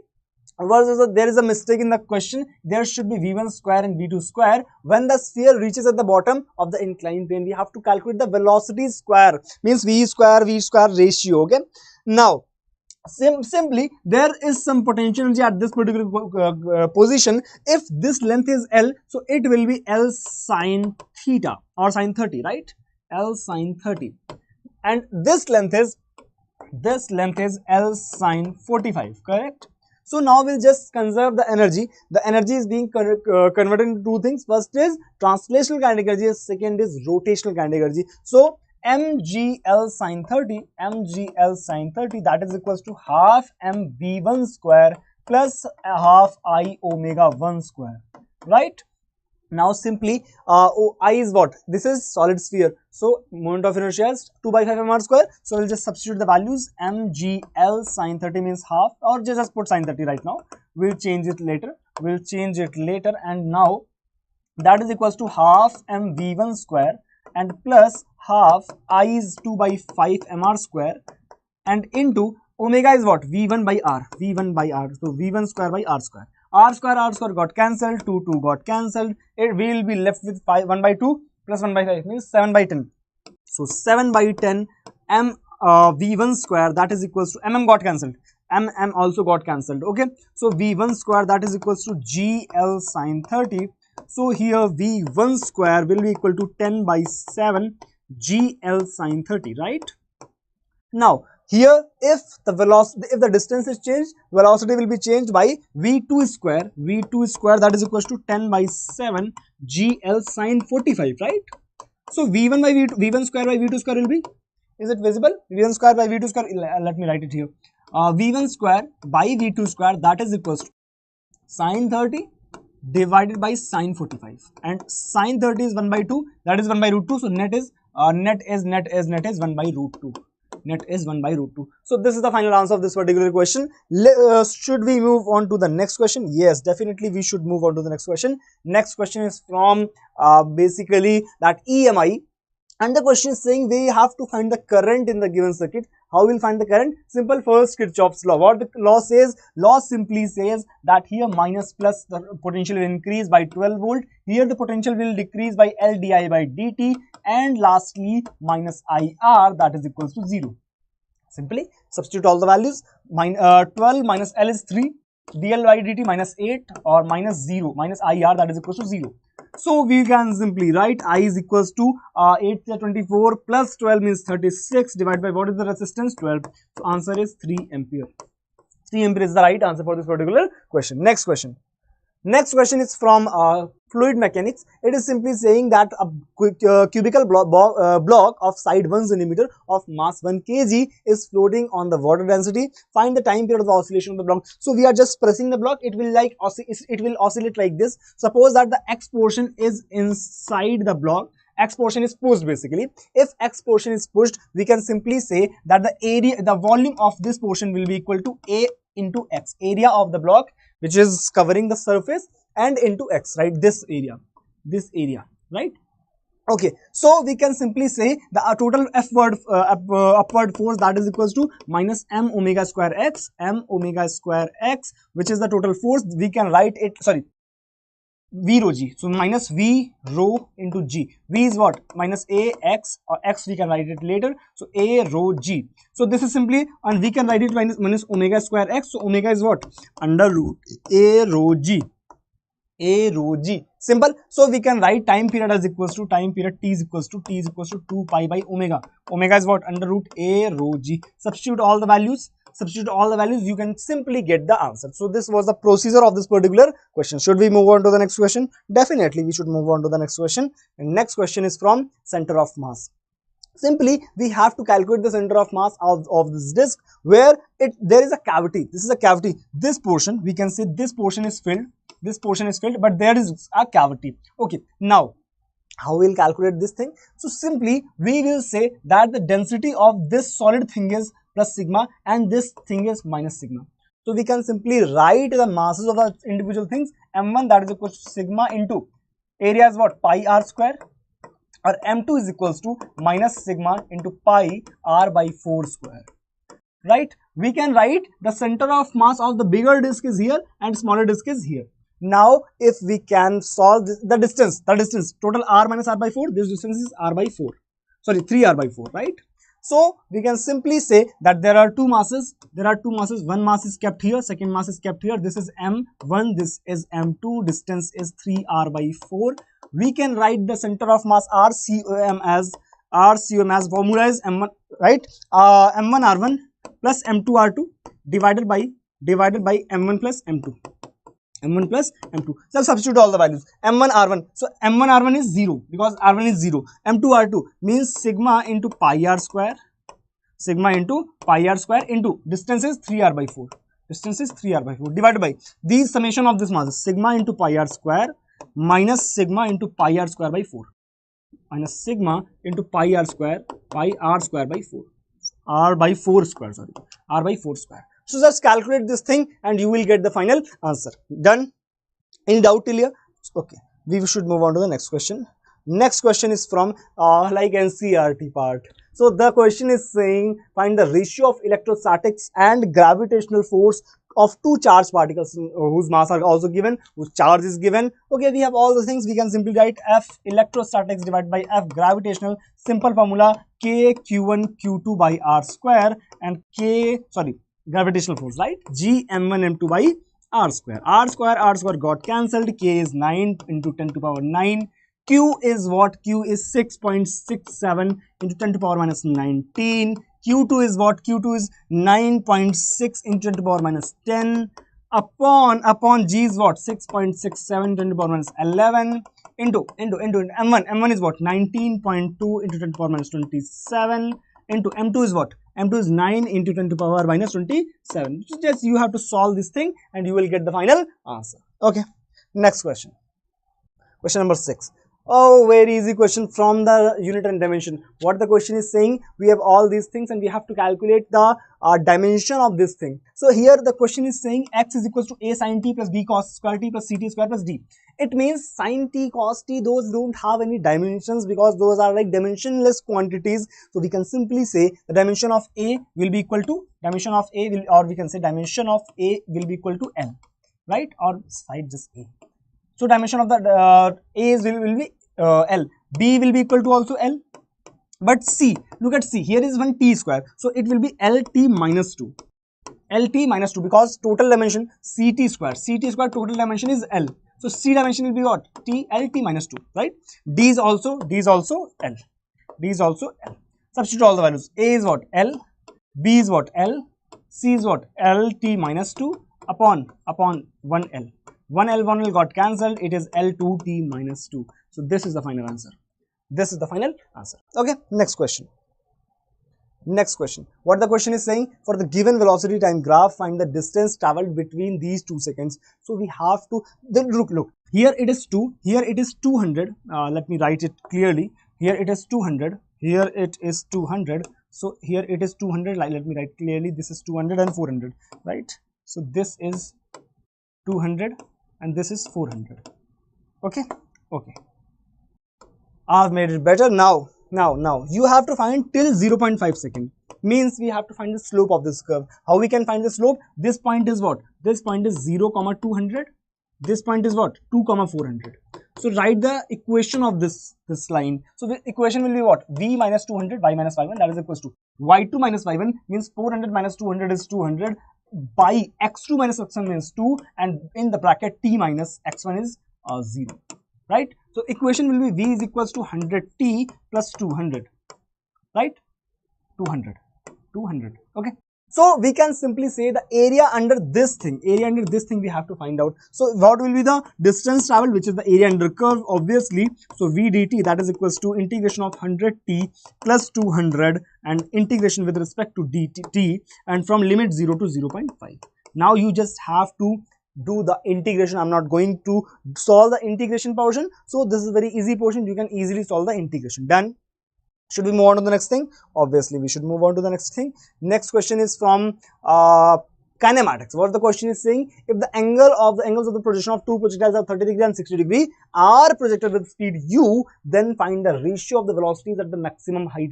We have to find the velocities at the maximum height. It means, what is the velocities at the maximum height? We can simply say, if this is the projectile, this is the maximum height, and only the horizontal proportion of the velocity remains at the maximum height, and the vertical position or the vertical component of the velocity just fades away when it goes upward and at the maximum point, right? So we just have the horizontal component, which is u cos theta, right? So we have to find the velocities ratio. So v1 by v2, that is equals to u cos 30 divided by u cos 60. U got cancelled. This is root 3 by 2. This is 1 by 2. 2 got cancelled. Answer is root 3. Done? Done? Very easy. Next question. Next question is from work power energy. Force we have been given. We have been given an equation. We have given the points from where we have to move. Okay. So we can simply write work done total is equals to force into displacement dr, and we can solve it like fxi cap plus fyj cap dot with dxi cap plus dyj cap. Correct? Now just do the dot product. We will be left with w is equals to integration of fx dx plus fy dy plus fy dy. Correct? Now fy dy. Now y is equals to what? Y is equals to 10 minus x, or x is equals to what? 10 minus y. We'll just substitute. We'll change the two variable equation into one variable. This is two variable equation. So we'll just change it. Okay. Now fx is what? X square y. So x is what? 10 minus y. 10 minus y square into y into dy plus dy, not dy. It is dx. So dx is equals to minus dy. Dx is equals to minus dy. So there is minus sign also, dy. Plus fy is what? Fy is y square. So we will not change it. Y square dy. Just open it and solve it. W will be equal to integration of minus 10 square means 100 y plus y cube minus 20 y square minus 20 y square. This is outside the bracket and the y here plus y square dy. Limit. Now here comes limit portion. From where we have to put the limit? We have to take it from 0, 0 to 4, 2. But what is the y portion? It 0, 0 to 2, 0 to 2, 0 to 2, 0 to 2. Just solve the integration and you will get your desired result. Okay. Now moving on to the next question. Next question is from electrostatics. It is saying that this is the electric flux, okay, related, and here lambda and sigma are the linear charge density and the surface charge density respectively. Okay. Now we have to find the dimension of beta by alpha. Okay, it means it is also equal to sigma. The dimensions of this also equal to sigma, and these dimensions are also equal to sigma. It means we can simply write the dimensions of the alpha alpha sigma, that is equal to dimensions of beta sigma. Alpha lambda, that is equal to beta sigma. It means we have to find the beta by alpha, that is equal to dimensions of lambda divided by dimensions of sigma. Lambda is what? Charge per unit length, means Q by L, or C by L. Directly we used to know the dimensions, C by L upon sigma is what? Charge per unit area, means C by L square, L2. C got cancelled, 1 L got cancelled, it will be left with L. This is dimension of beta by alpha. Done. Next question. Next question, question number 11. What the question is saying? A particle of mass m moving with velocity this, the Broglie wavelength lies in which range? The Broglie wavelength means lambda is equals to h by p or h by mv. H is what? H is what? H is what? H is what? H is simply 6.64 into 10 to power minus 34 divided by mass is what? Mass is 10 to power minus 30 into velocity is what? 2.21 into 10 to the power 6. Right? Just solve. This is 3. What will be left with? We'll be left with 3 into 10 to power minus 10. 3 into 10 to power minus 10. And this is 10 to power minus 10. Means it lies in the X-rays. It lies in the X-rays. This is X-rays. So answer will be 1. Answer will be 1. Okay. Next question. Question number 12. What the question is saying? The key solution, key shown in the figure is close to 0. Choose the incorrect. Read the question properly. Choose the incorrect option. It means we have to choose the incorrect option at t is equals to 0. Okay. If the key is closed at t is equals to 0, it means the maximum current is being flown in the circuit. Means current is maximum first of all. Current is maximum. Okay. Current is maximum. Okay. Next, voltage across the circuit capacitor will be 0 initially and this will be maximum, right? Okay, let's read the sentence. The current in the circuit is 0 at t is equal to 0. Current is not 0. Current is not 0 means I think this is the incorrect option. Let us confirm that these are correct. These should be correct.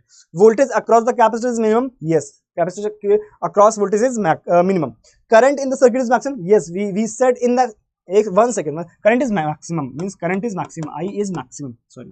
I is maximum because voltage is maximum. Okay, now current is flowing maximum. Okay, voltage across the resistance is maximum. Correct. So these are correct options, but we have to choose the incorrect. So this will be the answer. This will be the answer. Okay.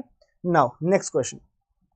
Question number 13. What the question is saying? An electromagnetic wave has electric field. This magnetic field vector component of the electromagnetic wave U C is equal to this. Okay. We have to find the magnetic vector component. Magnetic vector component, how will we find that? First of all, we have to find the direction. Okay. We can simply, we also know that V naught is equal to E naught by C naught. E naught by C. Okay.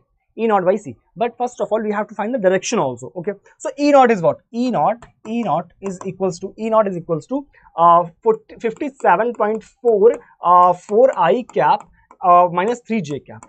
Right. So also we can write it like 57.4, and if we write in the terms of unit vector, we can divide it by under root 4 square plus 9 square means 5. We can divide it by 5. We can divide it by 5 and multiply by 5. So multiply by 5 and this will be equal to 4I cap by 5 minus 3 by 5 J cap. So this is the unit vector of E cap. So we can write E cap as E cap is equals to 4I cap 4 by 1 by 5 we will take out 4I cap minus 3 J cap. Simple. It means we can write, we know that this thing you should remember E, B, C. So we have to find B, right? So we should do C cross E. So C cross E, C means direction of propagation. C cross E, that is equals to B. That is equals to B. That is equals to B, right? So C is what? C is what? Direction of propagation, which is 3I cap plus 4J cap. So 3I cap plus 4J cap cross with E is what? E is what? 1 by 5 will take out and 4I cap minus 3J cap. Just do the cross product. Just do the cross product. This will be the direction of B.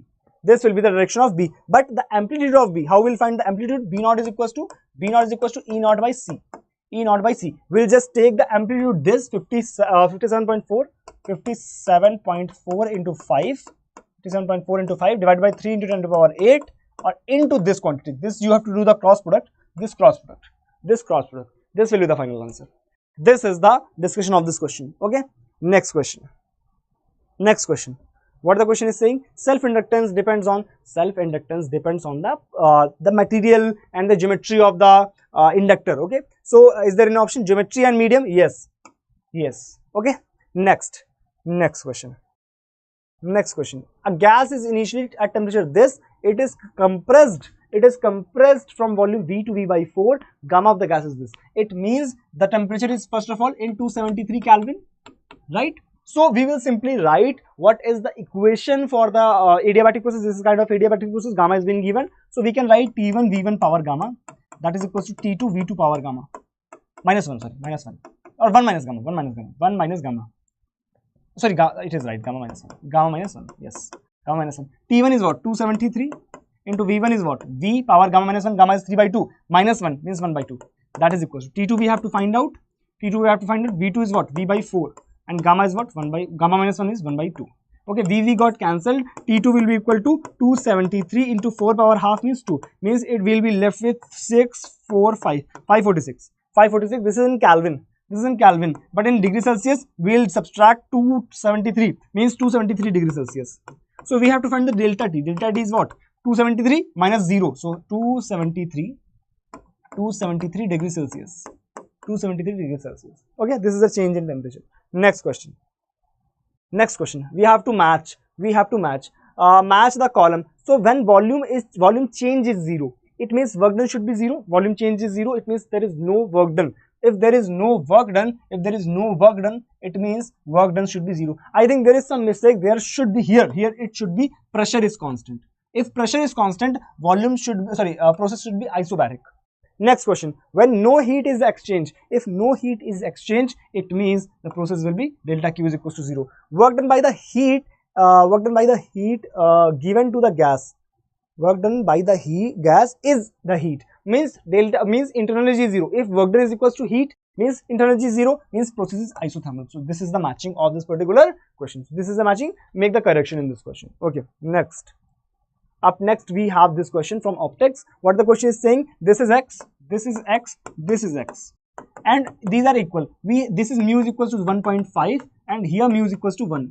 I write it generally n. Okay. So this is the scenario. We have to find the value of x in terms of r, right?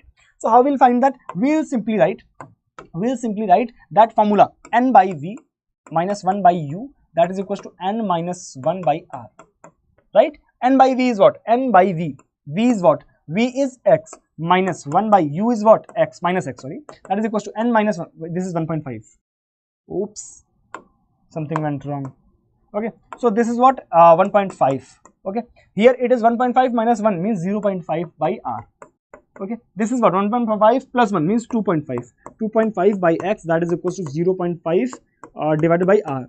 Here point got cancelled. 5 5 is 25 means x is equals to 5r. X is equals to 5. This is the 17th question. Done? Done till here? Any doubt? Next question. Next question is from semiconductor electronics. What the question is saying? Question is simply saying which of the following is correct option. This should be correct option. It should be correct option. Correct option. Okay. Now we have to find the correct option. Okay. So finally, check the first of all check the diode. If P side is connected to higher voltage and N side is connected to the lower voltage, it means diode is forward bias, means it will be like a plain wire. Okay. So this 4 and this 4 will be in series, sorry, parallel. So 4 4 2 and 4 is 6. So total resistance is 6. R equivalent is 6. Current is equals to what? V upon R equivalent is 6. 6 upon 6 is what? 1 ampere. So A option is correct. A option is correct. Done. done till here. So these were all questions we could get from the team, and these we could solve. Okay, now I'd like to give me 1 second. Give me 1 second. Uh,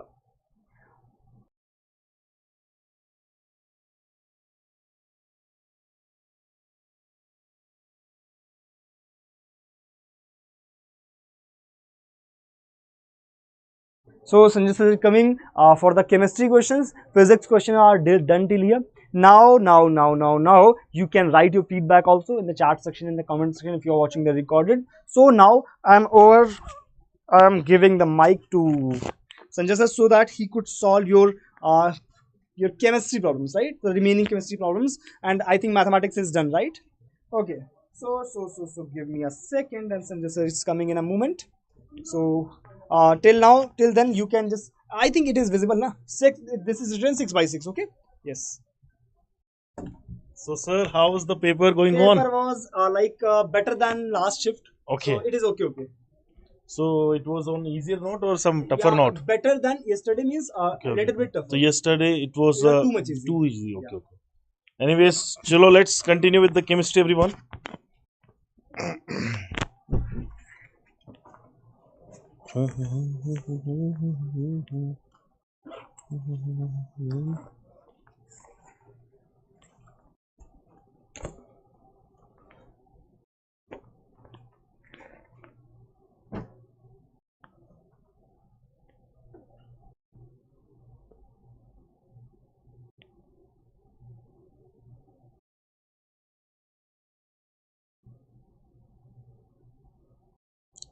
So now we'll be continuing our same session which we had earlier, and I probably did some 30 to 13 or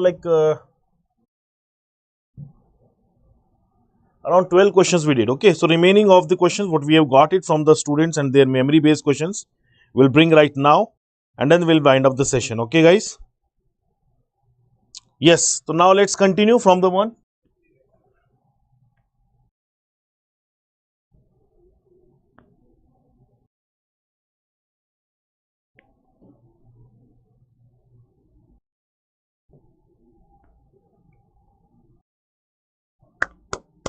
Come on, fast, fast, fast, fast, fast.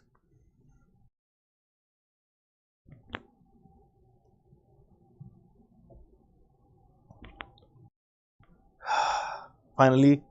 So guys, I remember this is what we did, this is what we did, that this is completed, absolutely.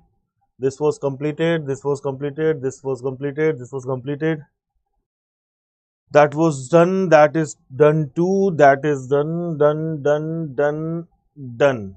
And now it starts from here, okay? So I'll give it like this is our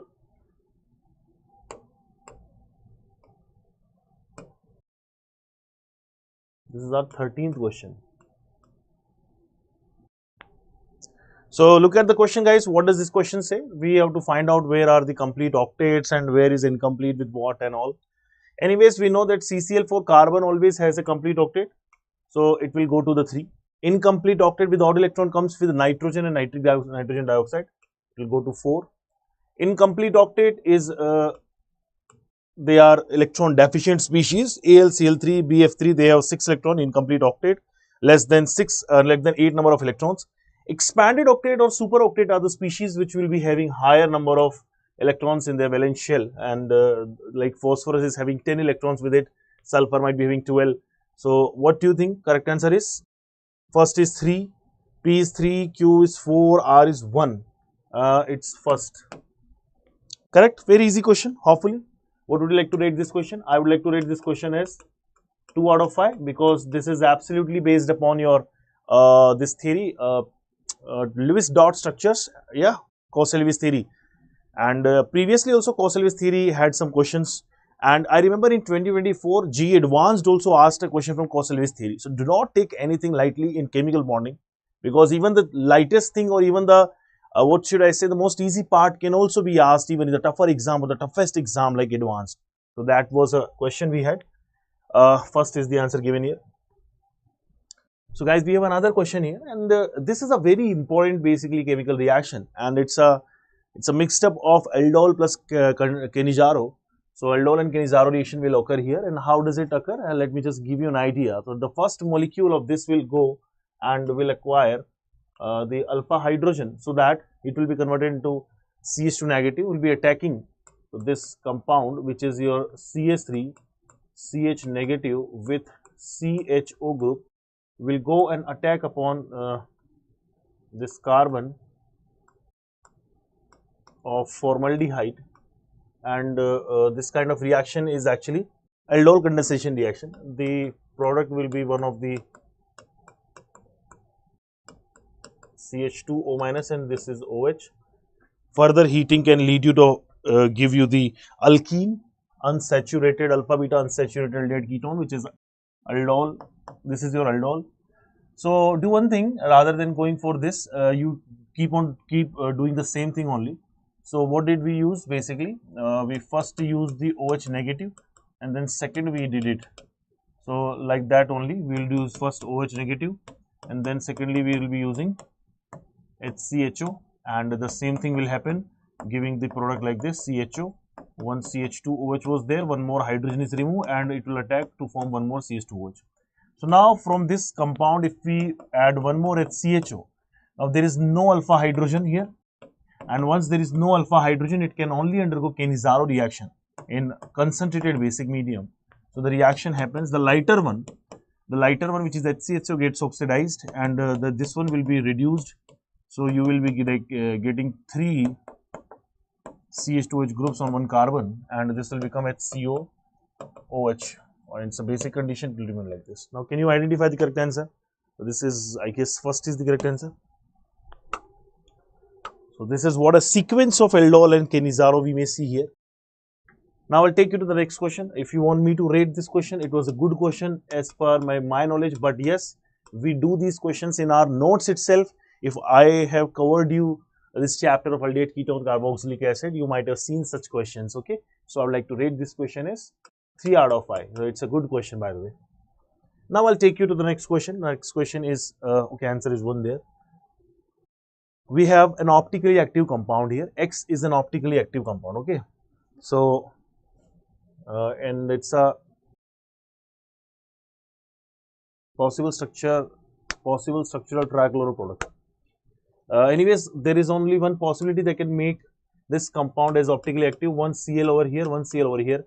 Nowhere else can you can get the optically active compound, because this is the star, this is the chiral carbon here. So if you add one more Cl2 into this and monochlorination, like it will be a trichloroproduct, but you are right now doing a monochlorination, one chlorine will be added there. Where should we add this chlorine up to? So what will be the possible structure? So this is one possibility. This is one possibility. This is another possibility. And what else could be there? This, if I put it here, yeah, this can also be one of the possibility. Can I do anything else? I can't do anything else. These 3 are the structural things. Okay, if it has been taught to us, like it has been asked to us, how many number of compounds will be found, then we had to consider the what I must say, optical activity also, or stereo active compound as well, D plus L. But now we don't need to add anything. I think 3 is the correct answer. Okay, so what should I rate this question? I would like to rate this question as 3 out of 5. Okay, it's a time taking thing. It's a thing to be like thought of. We have to think of the things and all. Now, not a problem. We will reach to the next question. And every time I've seen this question has come from the segment called as your practical organic chemistry. And in practical organic chemistry, whenever we go for calculation of barium sulfate, so always remember that the molar mass of barium sulfate is something that we have to calculate, and it is 233 gram per mole. How do I remember it? Because I taught this chapter a few days back, few weeks back, and I remember this, like the molar mass was this. What you are going to do, that number of moles of barium sulfate will also be equal to the number of moles of barium will be equals to the mass of barium sulfate upon molar mass of barium sulfate. It is 466 divided by 233, which is exactly 2 gram. So not 2 gram, 2 moles. So percentage of sulfur will be how much? 2 moles of sulfur. 1 mole of sulfur has a mass of 32 divided by the total mass of the compound, which is I guess 160 gram, that multiplied by 100. So that is the correct answer, by the way. You can solve it. This is 110 and this is 2. So it like 40% is the correct answer. That was an easy question, by the way, because calculation wise this question, which have gone to some more difficult calculations, sometimes these questions come with more difficulties, and we already have solved some of the problems like this. But yeah, it was comparatively very easy question. If you want me to rate this question, if you know the procedure, you can simply do it. I will still give it 3 out of 5, not beyond that. 60% difficulty, 40% is the correct answer. You can check out this question. This question has been asked from thermodynamics. Thermodynamics, very important chapter, very important part of this entire physical chemistry. But this expression is quite easy. We saw some of the thermodynamics questions in previous session. Previous session is like evening shift of the 22nd of Jan. All the questions from thermodynamics were a bit tougher note, on the tougher note. Not this question, not unlike this question. So we will be getting delta G. It's a simple formula that delta G equals to delta H minus T delta S. So just need to apply the formula and then you will get the answer. So delta G will be how much? Delta H is 55 kilojoule, means 1000, minus temperature is 25. You will need to convert it into the like this, and delta S is already given to you. Just look at this and find the answer. And this only requires the calculation, and apart from that it's all easy question. For the calculation point of view, I would give this question as 2.5 rating out of 5, not beyond that, and that 2.5 is also because of the mathematical calculation involved over here, and which seems quite difficult to me. But yeah, it's all manageable. We all know mathematics and we all know how to calculate it. You will be getting your answer as 2850 joule. Please try to solve this question. Next question from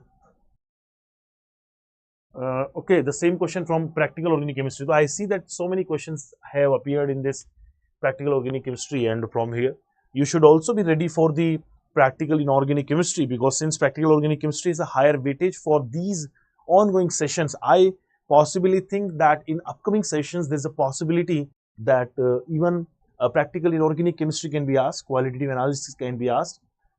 Now we'll come and read out this statement. This statement came in previous sessions also. So during the lysinase extract and test, covalent compound is converted into ionic. Yes, we do it so that all the element they are available in the form of cation and anion. So this gives a particular test. Like this test we're talking about, that Na4FeCN6 gives a Prussian blue color on reaction with this, is called as ferricyanide. So this is also true, this is also true, but second is not a correct explanation of the first one. So I must say that both statements are correct, and then we'll move forward. Both statements are correct. What you should see is the correct answer, I guess. 3. I guess this is the final question of the day, everyone. Oh, and I forgot to numbering them, but it's okay. So I guess we did enough of the question today, enough of the questions we had, and from here we must start. We had 13th here, then this might be a 14th question. If this is 15th, that was 16th, 17th, and then we have 18th question here, 19th question, and that's it for the day.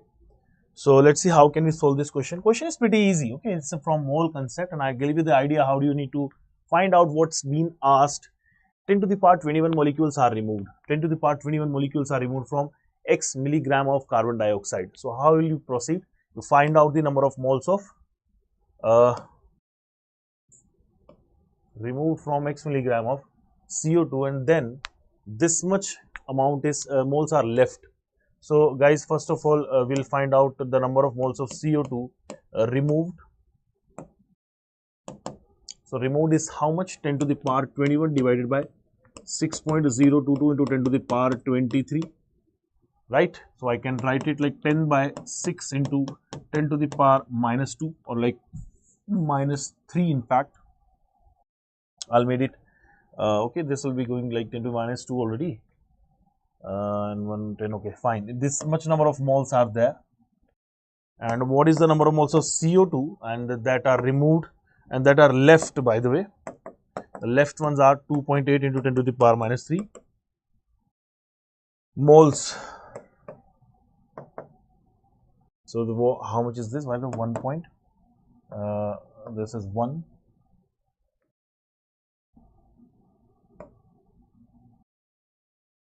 1.66 10 to the power minus 3 moles are there, and 2.8 10 to the power minus 3 were the left one. So what is the total number of moles of total CO2 available? So that will be the sum of both of them. So this will be like 1.8, and this will be how much? Let it be 6, and 6 plus 8 14, 1 3 and 8 4, 4.46 into 10 to the power minus 3 moles. So do one thing, you got to find out now the mass of CO2. The mass of CO2 will be 4.46 multiplied by 44 into 10 to the power minus 3 gram. So in milligram, your correct answer should be 4.46 into 10 to the power 44, and your answer will come up as 171179 milligram if you find it, hopefully.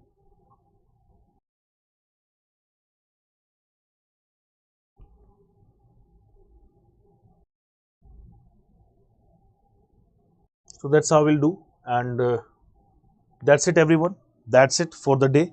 Thank you so much, and now I'll take a break, and then I'll meet with you in the evening shift. So everybody who has the sessions next, which is gonna to happen, please join our session. Let your friends know that we are conducting these sessions specifically for you in English, and enjoy the sessions, and all the very best for your upcoming journey and upcoming shifts of the JEE Main 2025. All the best. Bye bye.